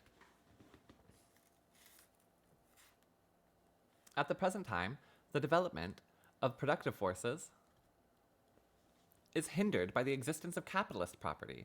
But if we bear in mind that this capitalist property will not exist in future society, it is self-evident that the productive forces will increase tenfold. Nor must it be forgotten that in future society, the hundreds of thousands of present-day parasites and also the unemployed will set to work and augment the ranks of the working people, and this will greatly stimulate the development of the productive forces.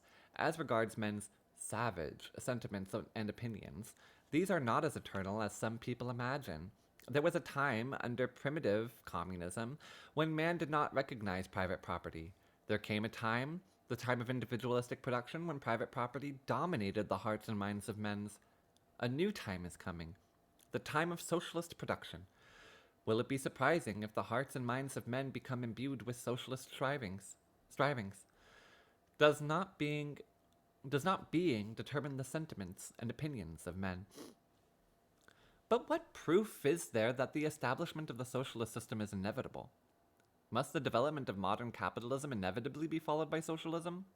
Or, in other words, how do we know that Marxist proletarian socialism is not merely a sentimental dream of fantasy? Where is the scientific proof that it is not? History shows that the form of property is directly determined by the form of production, and as a consequence, a change in the form of production is sooner or later inevitably followed by a change in the form of property. There was a time when property bore a communistic character, when the forests and fields in which primitive men roamed belonged to all and not to individuals. Why did communist property exist at that time? Because production was communistic. Labor was performed in common, collectively. All worked together and could not dispense with each other. A different period set in. The period of petty bourgeois production, when property assumed in an individualistic private character, when everything that man needed, with exception, of course, of air, sunlight, etc., was regarded as private property. Why did this change take place? Because production became individualistic. Each one began to work for himself, stuck in his own little corner. Finally, there came a time, the time of large-scale capitalist production, when hundreds of thousands of workers gather under one roof in one factory and engage in collective labor. Here, you do not see the old method of working individually, each pulling his own way. Here, every worker is closely associated in his work with his comrades in his own shop, and all of them are associated with the other shops. It is sufficient for one shop to stop work for the workers in the entire plant to become idle. As you see, the process of production, labor, has already assumed a social character, has acquired a socialist hue. And this takes place not only in individual factories, but in entire branches of industry, and between branches of industry. It is sufficient for the railwaymen to go on strike for production to be put in difficulties. It is sufficient for the production of oil and coal to come to a standstill, for whole factories and mills to close down after a time. Clearly, here the process of production has assumed a social collective character, as, however, the private character of appropriation does not correspond to the social character of production. As present day, collective labor must inevitably lead to collective property. It is self-evident that the socialist system will follow capitalism as inevitably as day follows night. That is how history proves the inevitability of Marx's proletarian system. History teaches us that the class or social group which plays the principal role in social production and performs the main functions in production must, in the course of time, inevitably take control of that production. There was a time under the matriarchate when women were regarded as the masters of production. Why was this? Because under the kind of production then prevailing, primitive agriculture, women played the principal role in production. They performed the main functions, while men roamed the forests in quest of game. Then came the time under the patriarchate when the predominant position in production passed to men. Why did this change take place? Because under the kind of production prevailing at that time, stock raising, in which the principal instruments of production were the spear, the lasso, and the bow and arrow, the principal role was played by men. There came the time of large-scale capitalist production, in which proletarians began to play the principal role in production, when all the principal functions in production passed to them, when, without them, production cannot go for a single day. Let us recall general strikes. And when the capitalists, far from being needed for production, are even a hindrance to it. What does this signify? It signifies either that all social life must collapse entirely, or that the proletariat sooner or later but inevitably must take control of modern production, must become its sole owner, its socialistic owner. Modern industrial crises, which sound the death knell of capitalist property and bluntly put the question, capitalism or socialism, make this conclusion absolutely obvious. They vividly reveal the parasitism of the capitalists and the inevitability of the victory of socialism. That is how history further proves the inevitability of Marx's proletarian socialism. Proletarian socialism is based not on sentiment, not on abstract justice, not on love for the proletariat, but on the scientific grounds referred to above. That is why proletarian socialism is also called scientific socialism. Engels said as far back as 1877, if, for the imminent overthrow of the present mode of distribution of the products of labor, we had no better guarantee than the consciousness that this mode of distribution is unjust, and that justice must eventually triumph, we would be in a pretty bad way, and we might have a long time to wait. The most important thing in this is that the productive forces created by modern capitalist mode of production and the system of distribution of goods established by it have come into crying contradiction with that mode of production itself, and in fact, to such a degree that if the whole of modern society is not to perish, a revolution of the mode of production and distribution must take place. A revolution which will put an end to all class divisions. On this tangible, material fact, and not on the conceptions of justice and injustice held by any armchair philosopher, is modern socialism's confidence of victory founded. See Anti-Düring. That does not mean, of course, that since capitalism is decaying, the socialist system can be established anytime we like. Only anarchists and other petty bourgeois ideologists think that. Only anarchists and other petty bourgeois ideologists think that. The socialist ideal is not the ideal of all classes, it is the ideal only of the proletariat. Not all classes are directly interested in its fulfillment, the proletariat alone is so interested. This means that as long as the proletariat constitutes a small section of the society, the establishment of the socialist system is impossible. The decay of the old form of production, the further concentration of capitalist production, and the proletarianization of the majority in society. Such are the conditions needed for the achievement of socialism. But this is still not enough. The majority in society may already be proletarianized, but socialism may still not be achievable. This is because, in addition to all this, the achievement of socialism calls for class consciousness, the unity of the proletariat, and the ability of the proletariat to manage its own affairs. In order that all this may be acquired, what is called political freedom is needed. Freedom of speech, press, strikes, and association, in short, freedom to wage the class struggle. But political freedom is not equally ensured everywhere.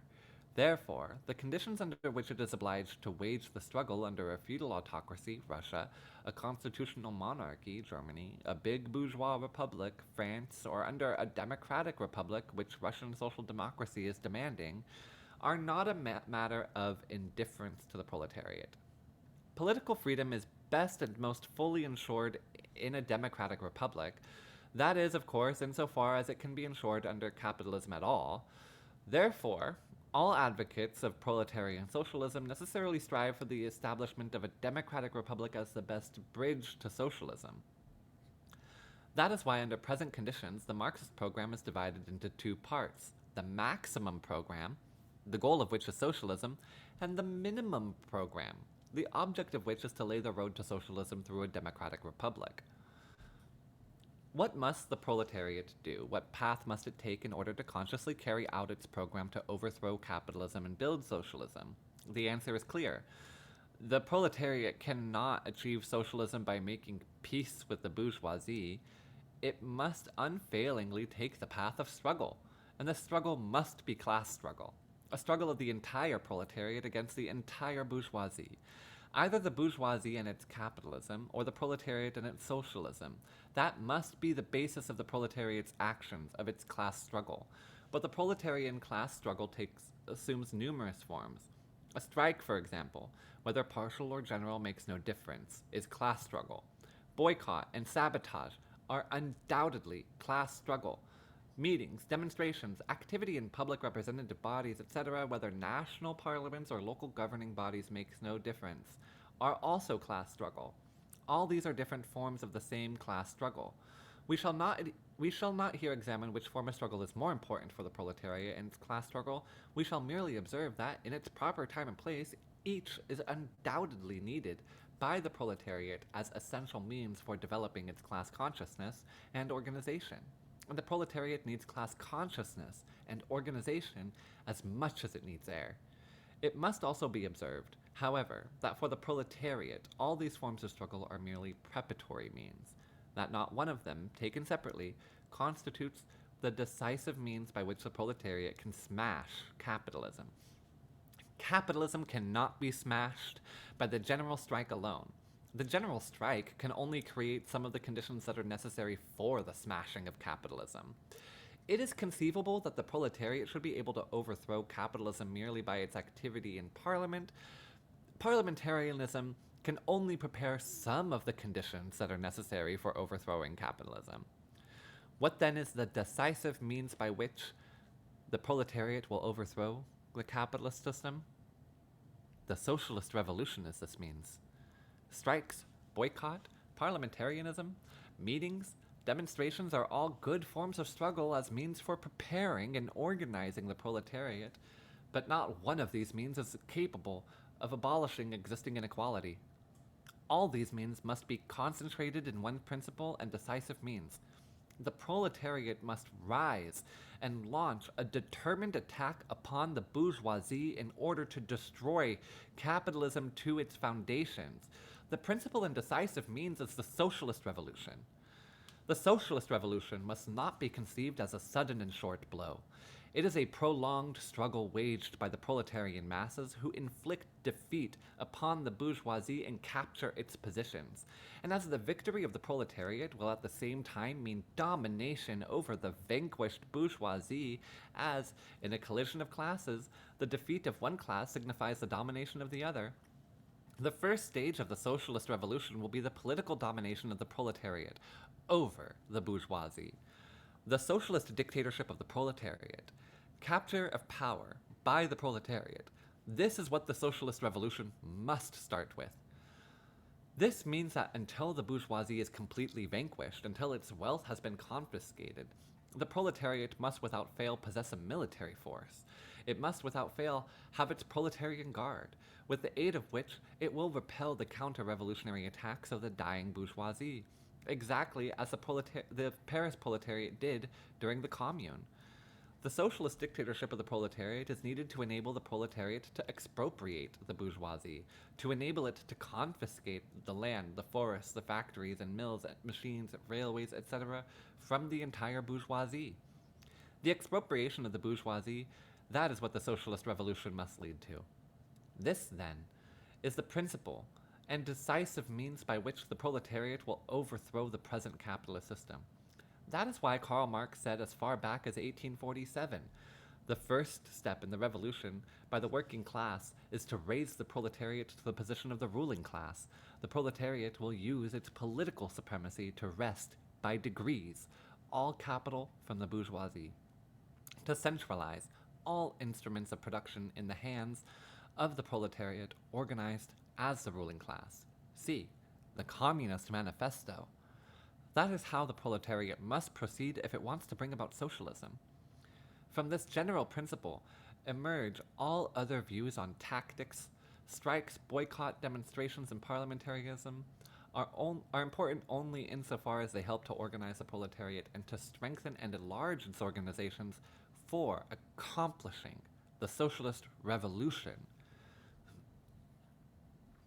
Thus, to bring about socialism, the socialist revolution is needed, and the socialist revolution must begin with the dictatorship of the proletariat, i.e., the proletariat must capture political power as a means with which to expropriate the bourgeoisie.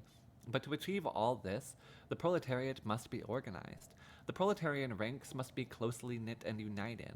Strong proletarian organizations must be formed, and these must steadily grow. What forms must the proletarian organizations assume? The most widespread mass organizations are trade unions and workers' cooperatives, mainly producers and consumers' cooperatives. The object of the trade unions is to fight mainly against industrial capital to improve the conditions of the workers within the limits of the present capitalist system. The object of the cooperatives is to fight mainly against merchant capital to secure an increase of consumption among the workers by reducing the prices of the articles of prime necessity.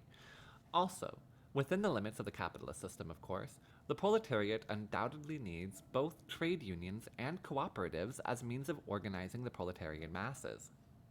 Hence, from the point of view of the proletarian socialism of Marx and Engels, the proletariat must utilize both these forms of organization and enforce and strengthen them as far as this is possible under present political conditions, of course.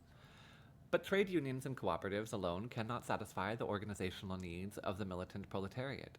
This is because the organizations mentioned cannot go beyond the limits of capitalism, for their object is to improve the conditions of the workers under the capitalist system. The workers, however, want to free themselves entirely from capitalist slavery. They want to smash these limits and not merely operate within the limits of capitalism. Hence, in addition, an organization is needed that will rally around itself the class-conscious elements of the workers of all trades, that will transform the proletariat into a conscious class and make its chief aim to smash the capitalist system, to prepare for the socialist revolution. Such an organization is the Social Democratic Party of the proletariat. This party must be a class party, and it must be quite independent of other parties, and that is because it is the party of the proletarian class, the emancipation of which can be brought about only by this class itself. The party must be a revolutionary party, and again, this because the workers can be emancipated only by revolutionary means, by the means of socialist revolution. This party must be an international party. The doors of the party must be open to all class-conscious proletarians, and this because the emancipation of the workers is not a national but a social question, equally important for the Georgian proletarians, for the Russian proletarians, and for the proletarians of other nations. Hence, it is clear that the more closely the proletarians of the different nations are united, the more thoroughly the national barriers which have been raised between them are demolished. The stronger will the party of the proletariat be, and the more will the organization of the proletariat in one indivisible class be facilitated. Hence, it is necessary, as far as possible, to introduce the principle of centralism in the proletarian organizations, as against the looseness of federation, irrespective of whether these organizations are party, trade union, or cooperative. It is also clear that all these organizations must be built on a democratic basis, insofar as this is not hindered by political or other conditions, of course. What should be the relations between the party on the one hand and the cooperatives and trade unions on the other? Should the latter be party or non-party? The answer to this question depends upon where and under what conditions the proletariat has to fight.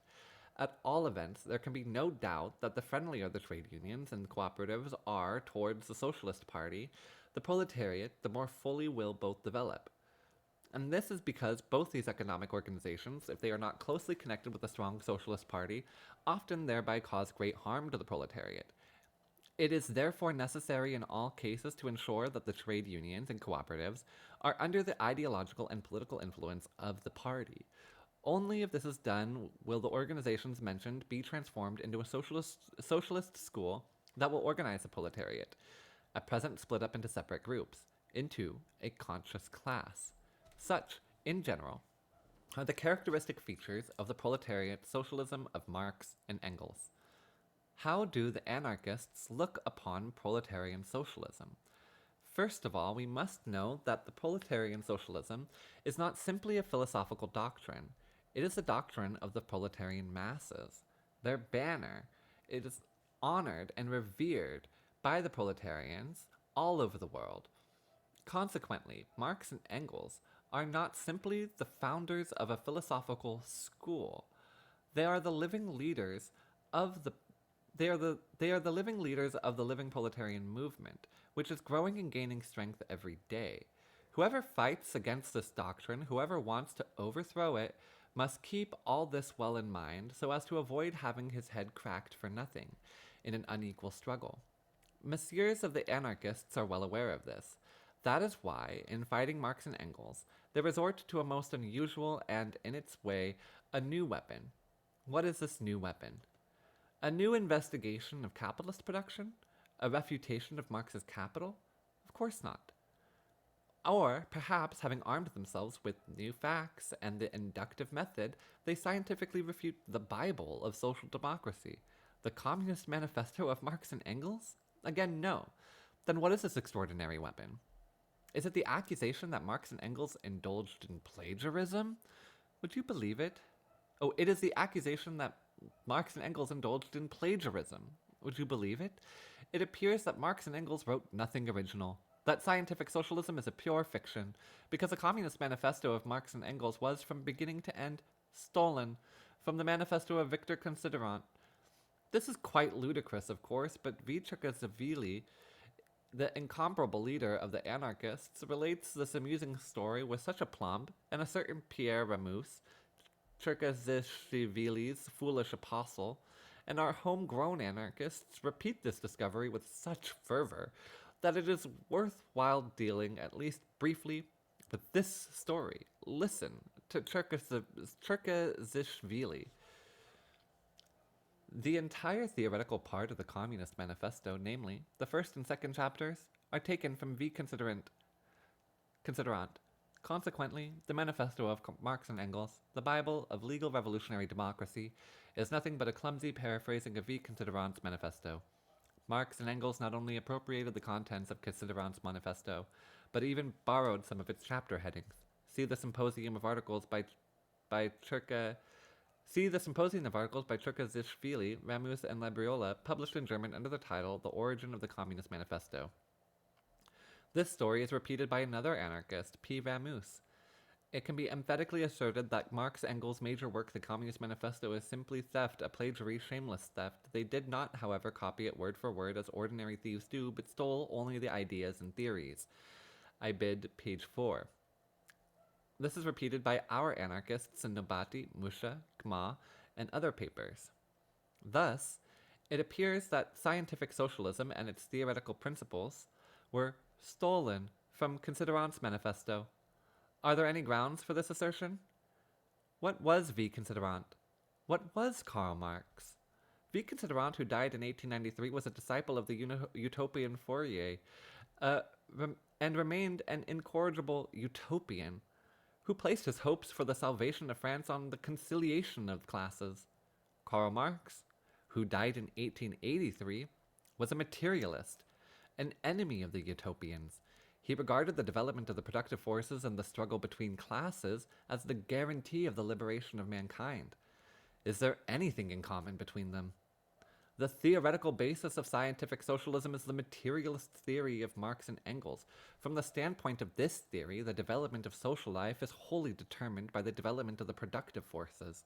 If the feudal landlord system was superseded by the bourgeois system, the blame for this rests upon the development of the productive forces, which made the rise of the bourgeois system inevitable. Or again, if the present bourgeois system will inevitably be superseded by the socialist system, it is because this is called for by the development of the modern productive forces. Hence, the historical necessity of the destruction of capitalism, the establishment of socialism. Hence, the Marxist proposition that we must seek our ideals in the history of the development of the productive forces, and not in the minds of men. Such is the theoretical basis of the Communist Manifesto of Marx and Engels. See the Communist Manifesto chapters 1 and 2. Does V. Considerant's Democratic Manifesto say anything of the kind? Did Considerant accept the materialist point of view? We assert that neither Cherkasashvili nor Ramous nor our Nobatists quote a single statement or a single word from Considerant's Democratic Manifesto, which would confirm that Considerant was a materialist and based the evolution of social life upon the development of the productive forces. On the contrary, we know very well that Considerant is known in the history of socialism as an idealist utopian. See Paul Louis, The History of Socialism in France. What then induces these queer critics to indulge in this idle chatter? Why do they undertake to criticize Marx and Engels when they are even unable to distinguish idealism from materialism? Is it only to amuse people? The tactical basis of scientific socialism is the doctrine of uncompromising class struggle. For this is the best weapon the proletariat possesses. The proletarian class struggle is the weapon by means of which the proletariat will capture political power, and then expropriate the bourgeoisie in order to establish socialism. Such is the tactical basis of scientific socialism as expounded in the manifesto of Marx and Engels. Is anything like this said in Considerant's Democratic Manifesto? Did Considerant regard the class struggle as the best weapon for the proletariat the proletariat possesses? As is evident from the articles of Cherkasishvili and Vamoose, see the above-mentioned symposium, there is not a word about this in Considerant's manifesto. It merely notes that the class struggle is as deplorable fact as regards the class struggle as a means of smashing capitalism. Considerant spoke of it in his manifesto as follows: capital, labor, and talent. Such are the three basic elements of production, the three sources of wealth, the three wheels of industrial mechanism. The three classes which represent them have common interests. Their function is to make the machines work for the capitalists and for the people. Before them is the great goal of organizing the association of classes within the unity of the nation. See K. Kautsky's pamphlet, The Communist Manifesto, a plagiary, page 14, where this passage from Considerant's manifesto is quoted. All classes unite. That is the slogan V. Considerant proclaimed in his Democratic Manifesto. What is there in common between these tactics of class conciliation and the tactics of uncompromising class struggle advocated by Marx and Engels, whose resolute call was, proletarians of all countries unite against all anti-proletarian classes? There is nothing in common between them, of course.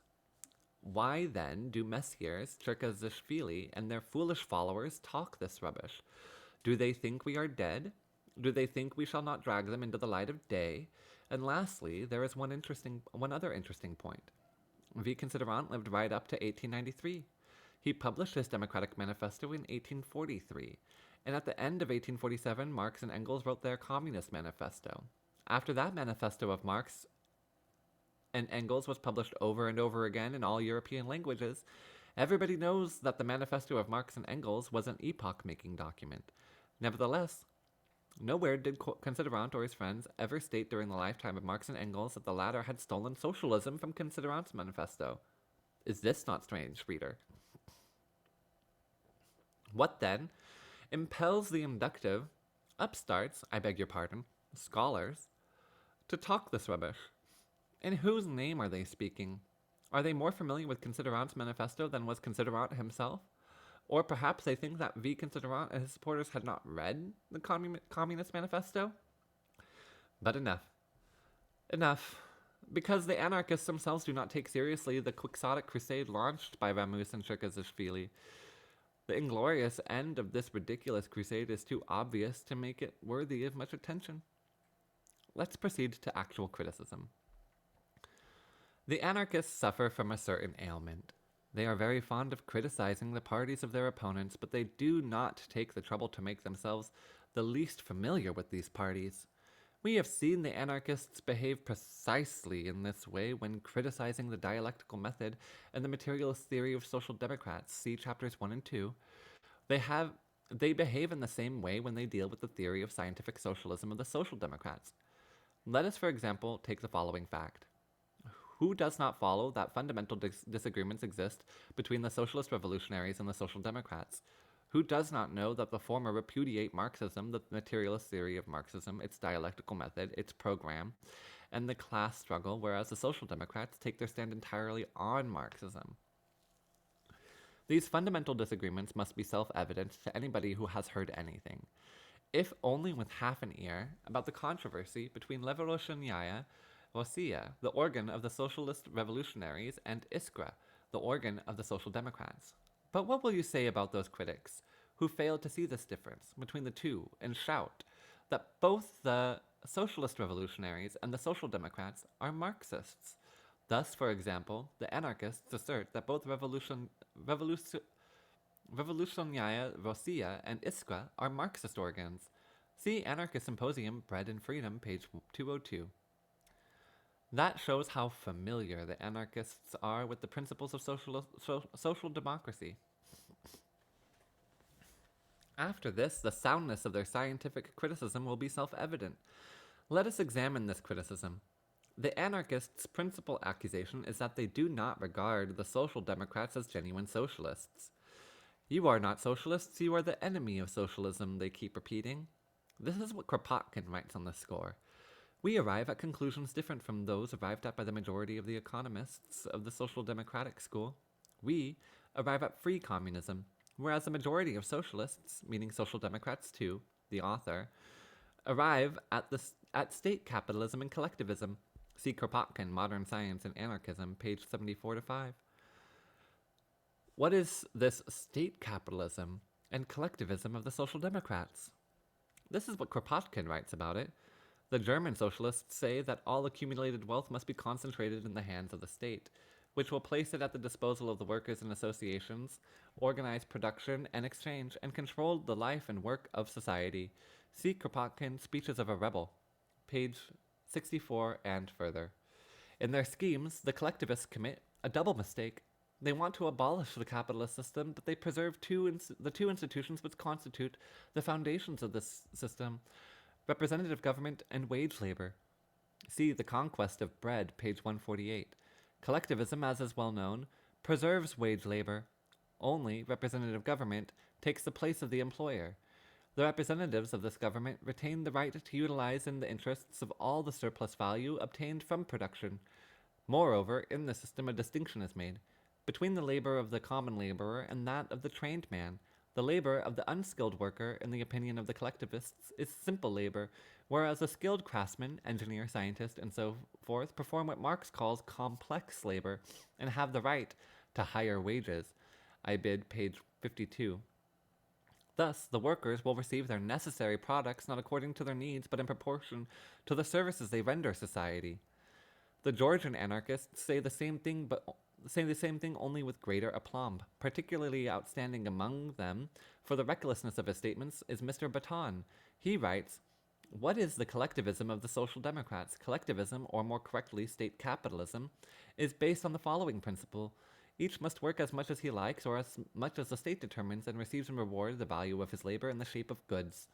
Consequently, here there is needed a legislative assembly. There is needed also an executive power, i.e. ministers, all sorts of administrators, gendarmes, and spies, and perhaps also troops, if there are too many discontented. See Nabati number 5, page 68 to 69. Such is the first accusation of Messieurs the anarchists against social democracy. Thus, from the arguments of the anarchists, it follows that, in the opinion of the social democrats, socialist society is impossible without a government, which, in the capacity of its principal master, will hire workers, and will certainly have ministers, gendarmes, and spies. 2. In socialist society, in the opinion of the social democrats, the distinction between dirty and clean work will be retained. The principle to each according to his needs will be rejected, and another principle will prevail, to each according to his services. Those are the 2 points on which the anarchists' accusation against social democracy is based. Has this accusation, advanced by Messieurs the anarchists, any foundation? We assert that everything the anarchists say on this subject is either a result of stupidity, or it is the despicable slander. Here are the facts. As far back as 1846, Karl Marx said the working class, in the course of its development, will substitute for the old bourgeois society an association which will exclude classes and their antagonism, and there will be no more political power properly so called. See Poverty of Philosophy. A year later, Marx and Engels expressed the same idea in the Communist Manifesto. Communist Manifesto, Chapter 2. In 1877, Engels wrote, "The first act in which the state really comes forward as the representative of society as a whole, the taking possession of the means of production in the name of society, is at the same time its last independent act as a state. The interference of the state power in social relations becomes superfluous in one sphere after another, and then ceases of itself. The state is not abolished, it withers away." Anti-Düring. In 1884, the same Engels wrote, "The state, then, has not existed from all eternity. There have been societies that did without it, that had no conception of the state. At a certain stage of economic development, which was necessarily bound up with the cleavage of society into classes, the state became a necessity. We are now rapidly approaching a stage in the development of production at which the existence of these classes not only will have ceased to be a necessity, but will become a positive hindrance to production. They will fall as inevitably as they arose at an earlier stage. Along with them, the state will inevitably fall. The society that will organize production on the basis of a free and equal association of the producers will put the whole machinery of state where it will then belong, into the Museum of Antiquities, by the side of the spinning wheel and the bronze axe. See, origin of the family, private property, and the state. Engels said the same thing in 1891. See his introduction to the Civil War in France. As you see, in the opinion of the Social Democrats, socialist society is a society in which there will be no more room for the so-called state.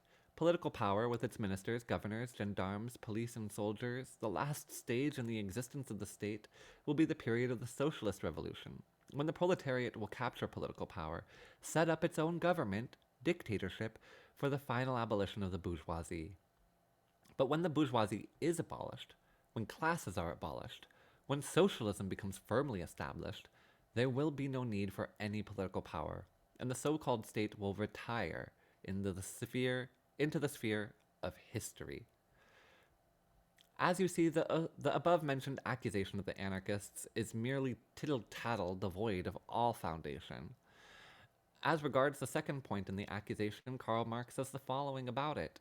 In a higher phase of communist society, i.e. socialist society, after the enslaving subordination of the individual to the division of labor, and therewith also the antithesis between mental and physical labor has vanished, after labor has become life's prime want, after the productive forces have also increased with the all-round development of the individual, only then can the narrow horizon of bourgeois law be crossed in its entirety, and society inscribe on its banners, from each according to his ability, to each according to his needs. Critique of a Gotha program. As you see, in Marx's opinion, the higher phase of communist, i.e. socialist society, will be a system under which the division of work into dirty and clean, and the contradiction between mental and physical labor will be completely abolished. Labor will be equal, and in society the genuine communist principle will prevail, from each according to his ability, to each according to his needs.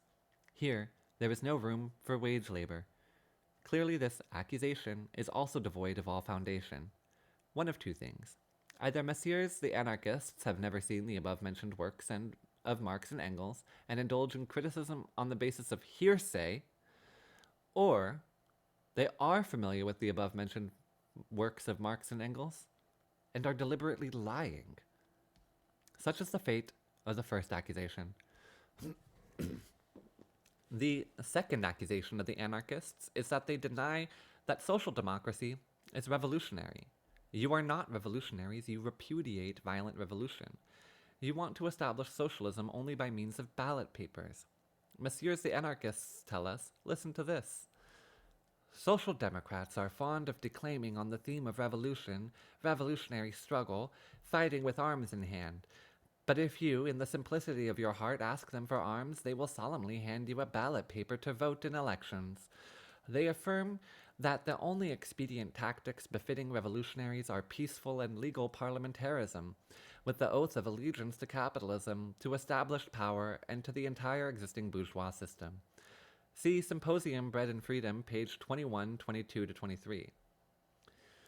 The Georgian anarchists say the same thing, but with even greater aplomb. Of course, take, for example, Baton, who writes, "The whole of social democracy openly asserts that fighting with the aid of rifles and weapons is a bourgeois method of revolution, and that only by means of ballot papers, only by means of general elections can parties capture power, and then by means of a parliamentary majority and legislation reorganize society."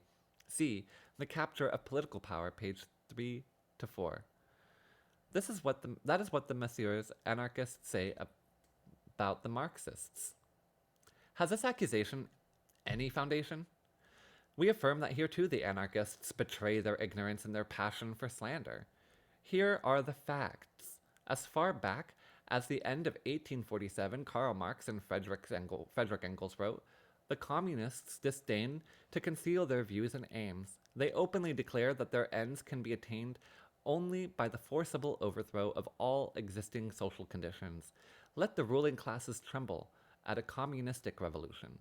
The proletarians have nothing to lose but their chains. They have a world to win. Working men of all countries unite. See the Manifesto of the Communist Party. In some of the legal editions, several words have been omitted in the translation.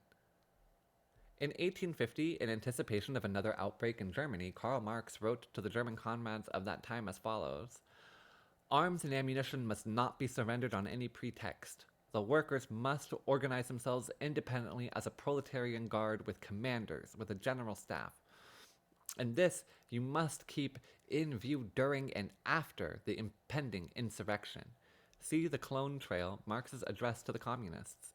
In 1851 to 52, Karl Marx and Friedrich Engels wrote, "The insurrectionary career once entered upon, act with the greatest determination, and on the offensive. The defensive is the death of every armed rising.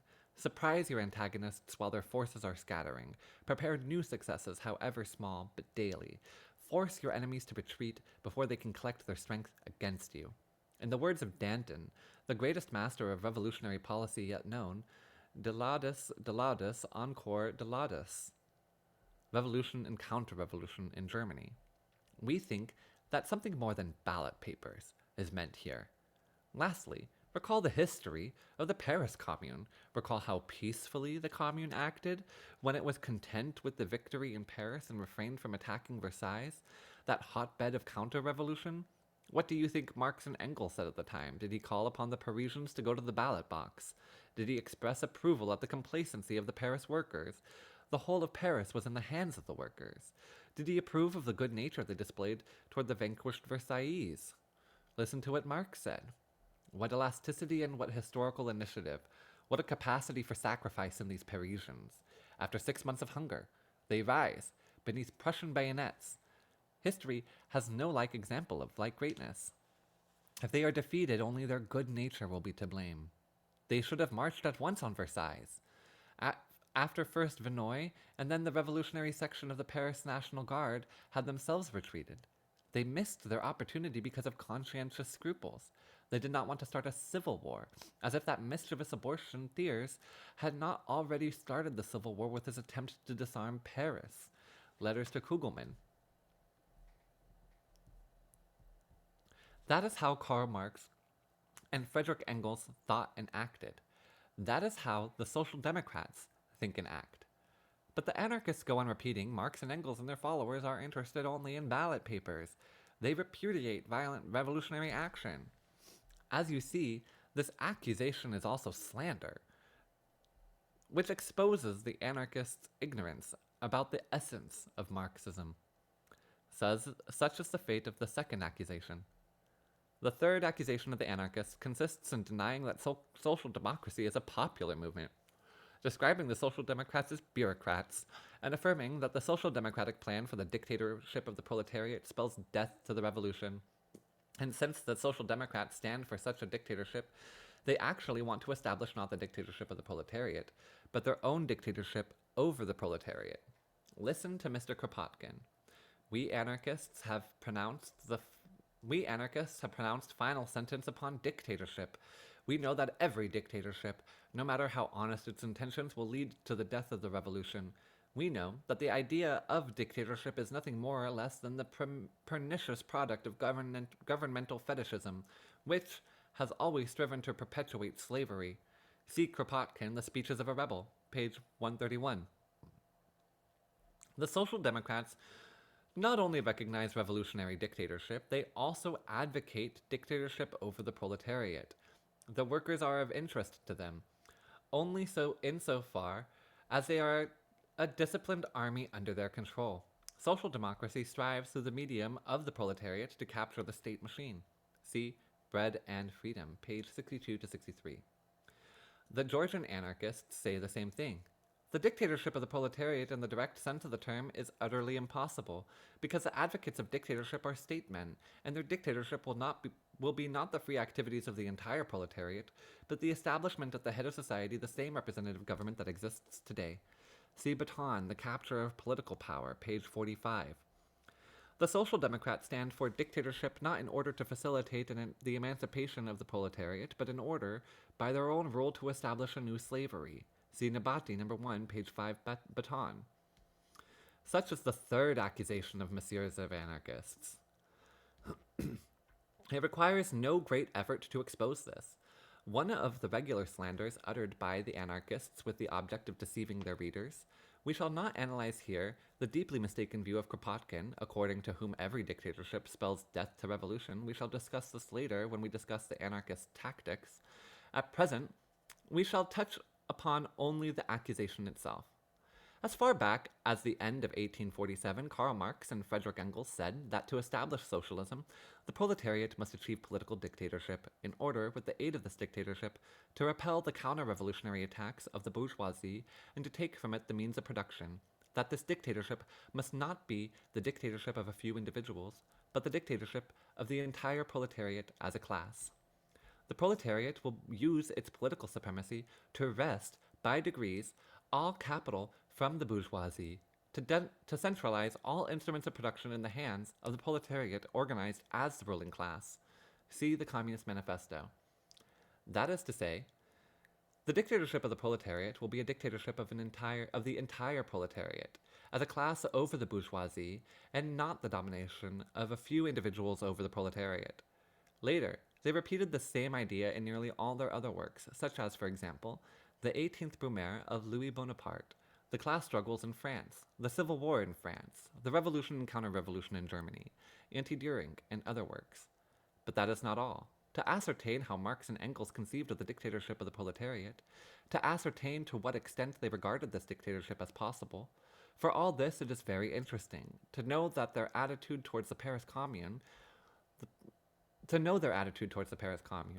The point is that the dictatorship of the proletariat is denounced not only by anarchists, but also by the urban petty bourgeoisie, including all kinds of butchers and tavern keepers, by all those whom Marx and Engels called Philistines. This is what Engels said about the dictatorship of the proletariat addressing such Philistines. Of the late, the German Philistine has once more been filled with wholesome terror at the words, dictatorship of the proletariat. Well and good, gentlemen. Do you want to know what this dictatorship looks like? Look at the Paris Commune. That was the dictatorship of the proletariat. See the Civil War in France, introduction by Engels. As you see, Engels conceived of the dictatorship of the proletariat in the shape of the Paris Commune. Clearly, everybody who wants to know what this dictatorship of the proletariat is, as conceived of by Marxists, must study the Paris Commune. Let us then turn to the Paris Commune. If it turns out that the Paris Commune was indeed the dictatorship of a few individuals over the proletariat, then down with Marxism, down with the dictatorship of the proletariat. But if we find that the Paris Commune was indeed the dictatorship of the proletariat over the bourgeoisie, then we shall laugh heartily at the anarchist slanderers who, in their struggle against the Marxists, have no alternative but to invent slander. The history of the Paris Commune can be divided into two periods. The first period, when affairs in Paris were controlled by the well-known Central Committee, and the second period, when, after the authority of the Central Committee had expired, control of affairs was transferred to the recently elected Commune.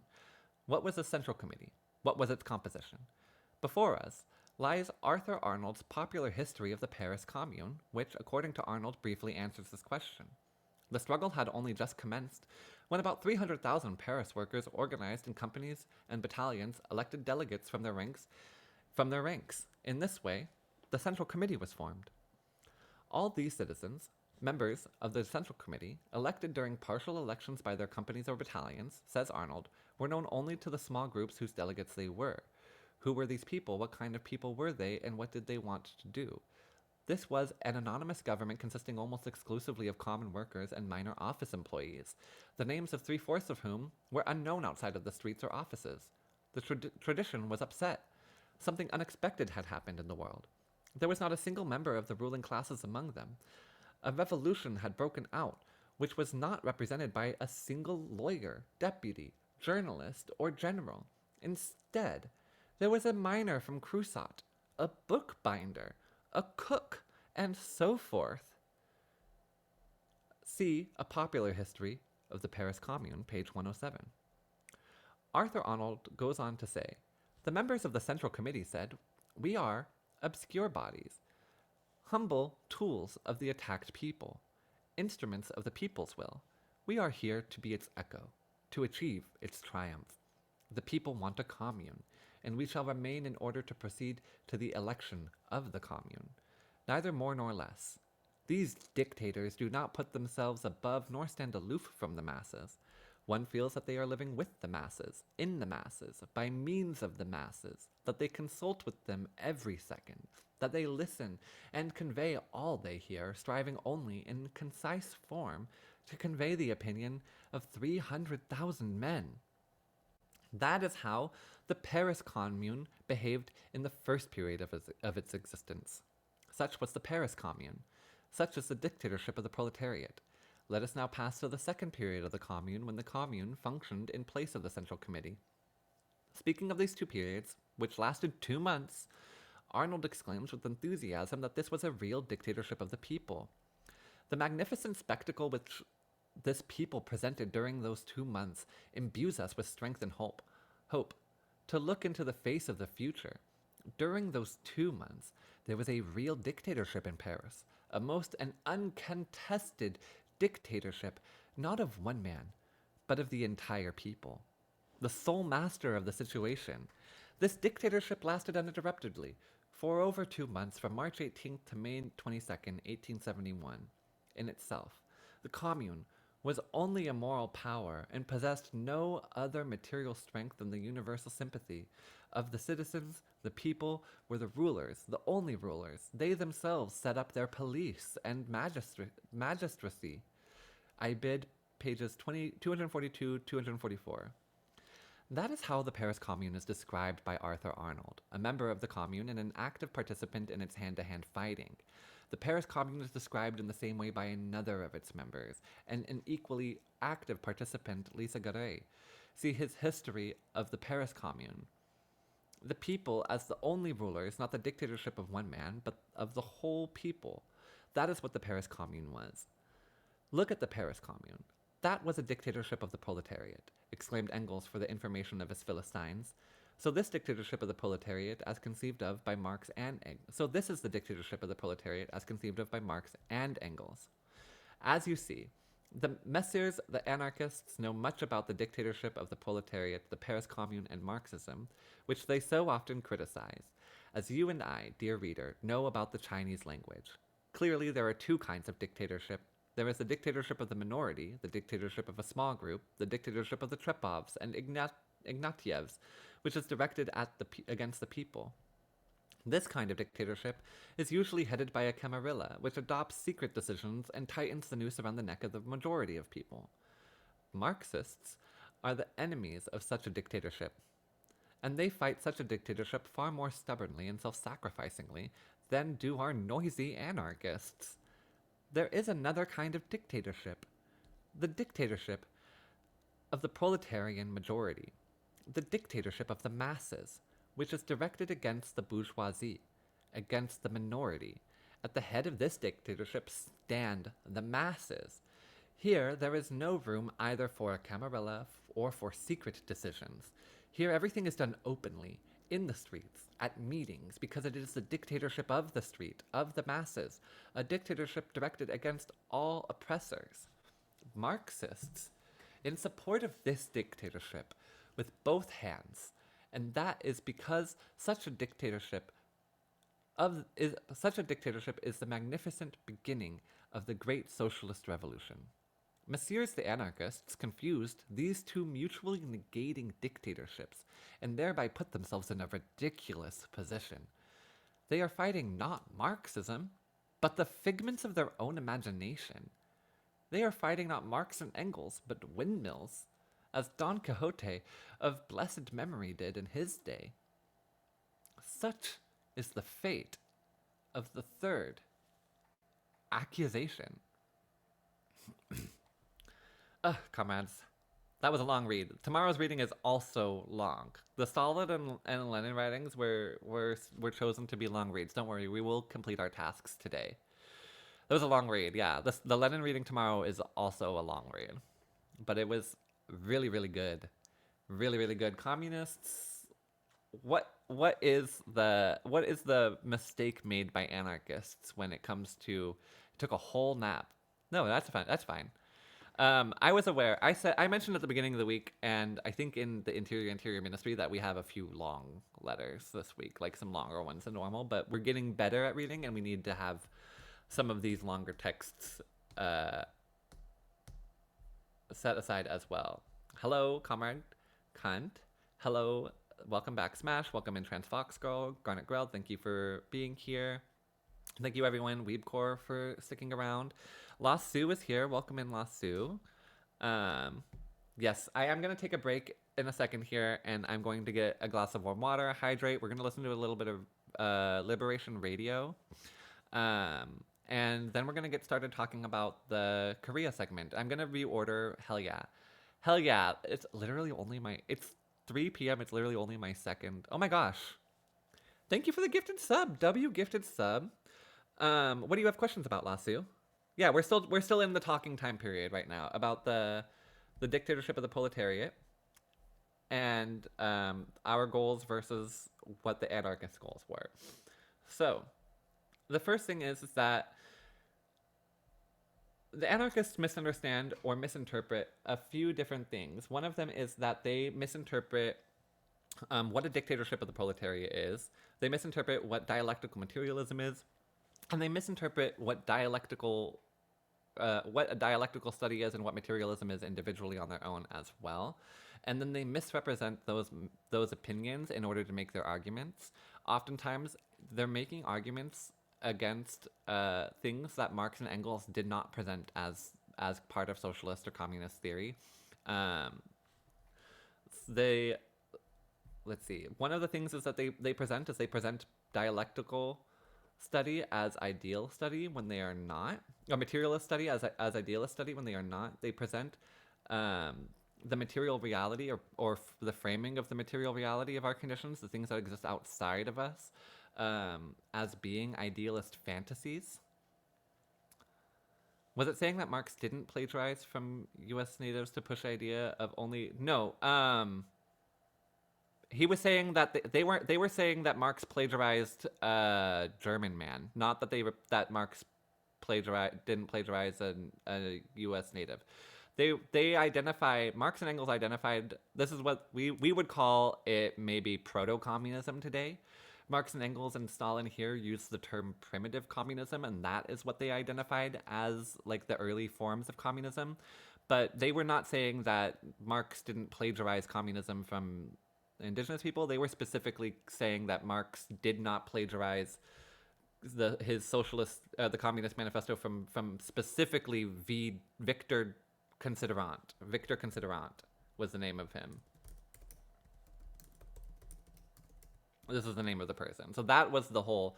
They was specifically claiming that Marx had plagiarized this man, and Stalin was saying they did not. First of all, Victor Considerant was an idealist. Marx is a materialist. And secondly, Victor Considerant believed in conciliation of the classes, believed that you could cooperate with the bourgeoisie and push the classes into a future socialist society based on this conciliation and cooperation.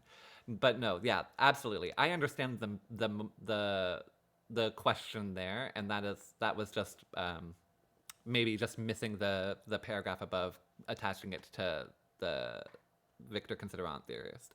No, but Marx and Engels would absolutely, and I would say even Stalin would say that they credit proto-communism as like the reason why, using dialectical and historical materialism, they were able to then see a future where socialism comes about again once the productive forces have built up enough.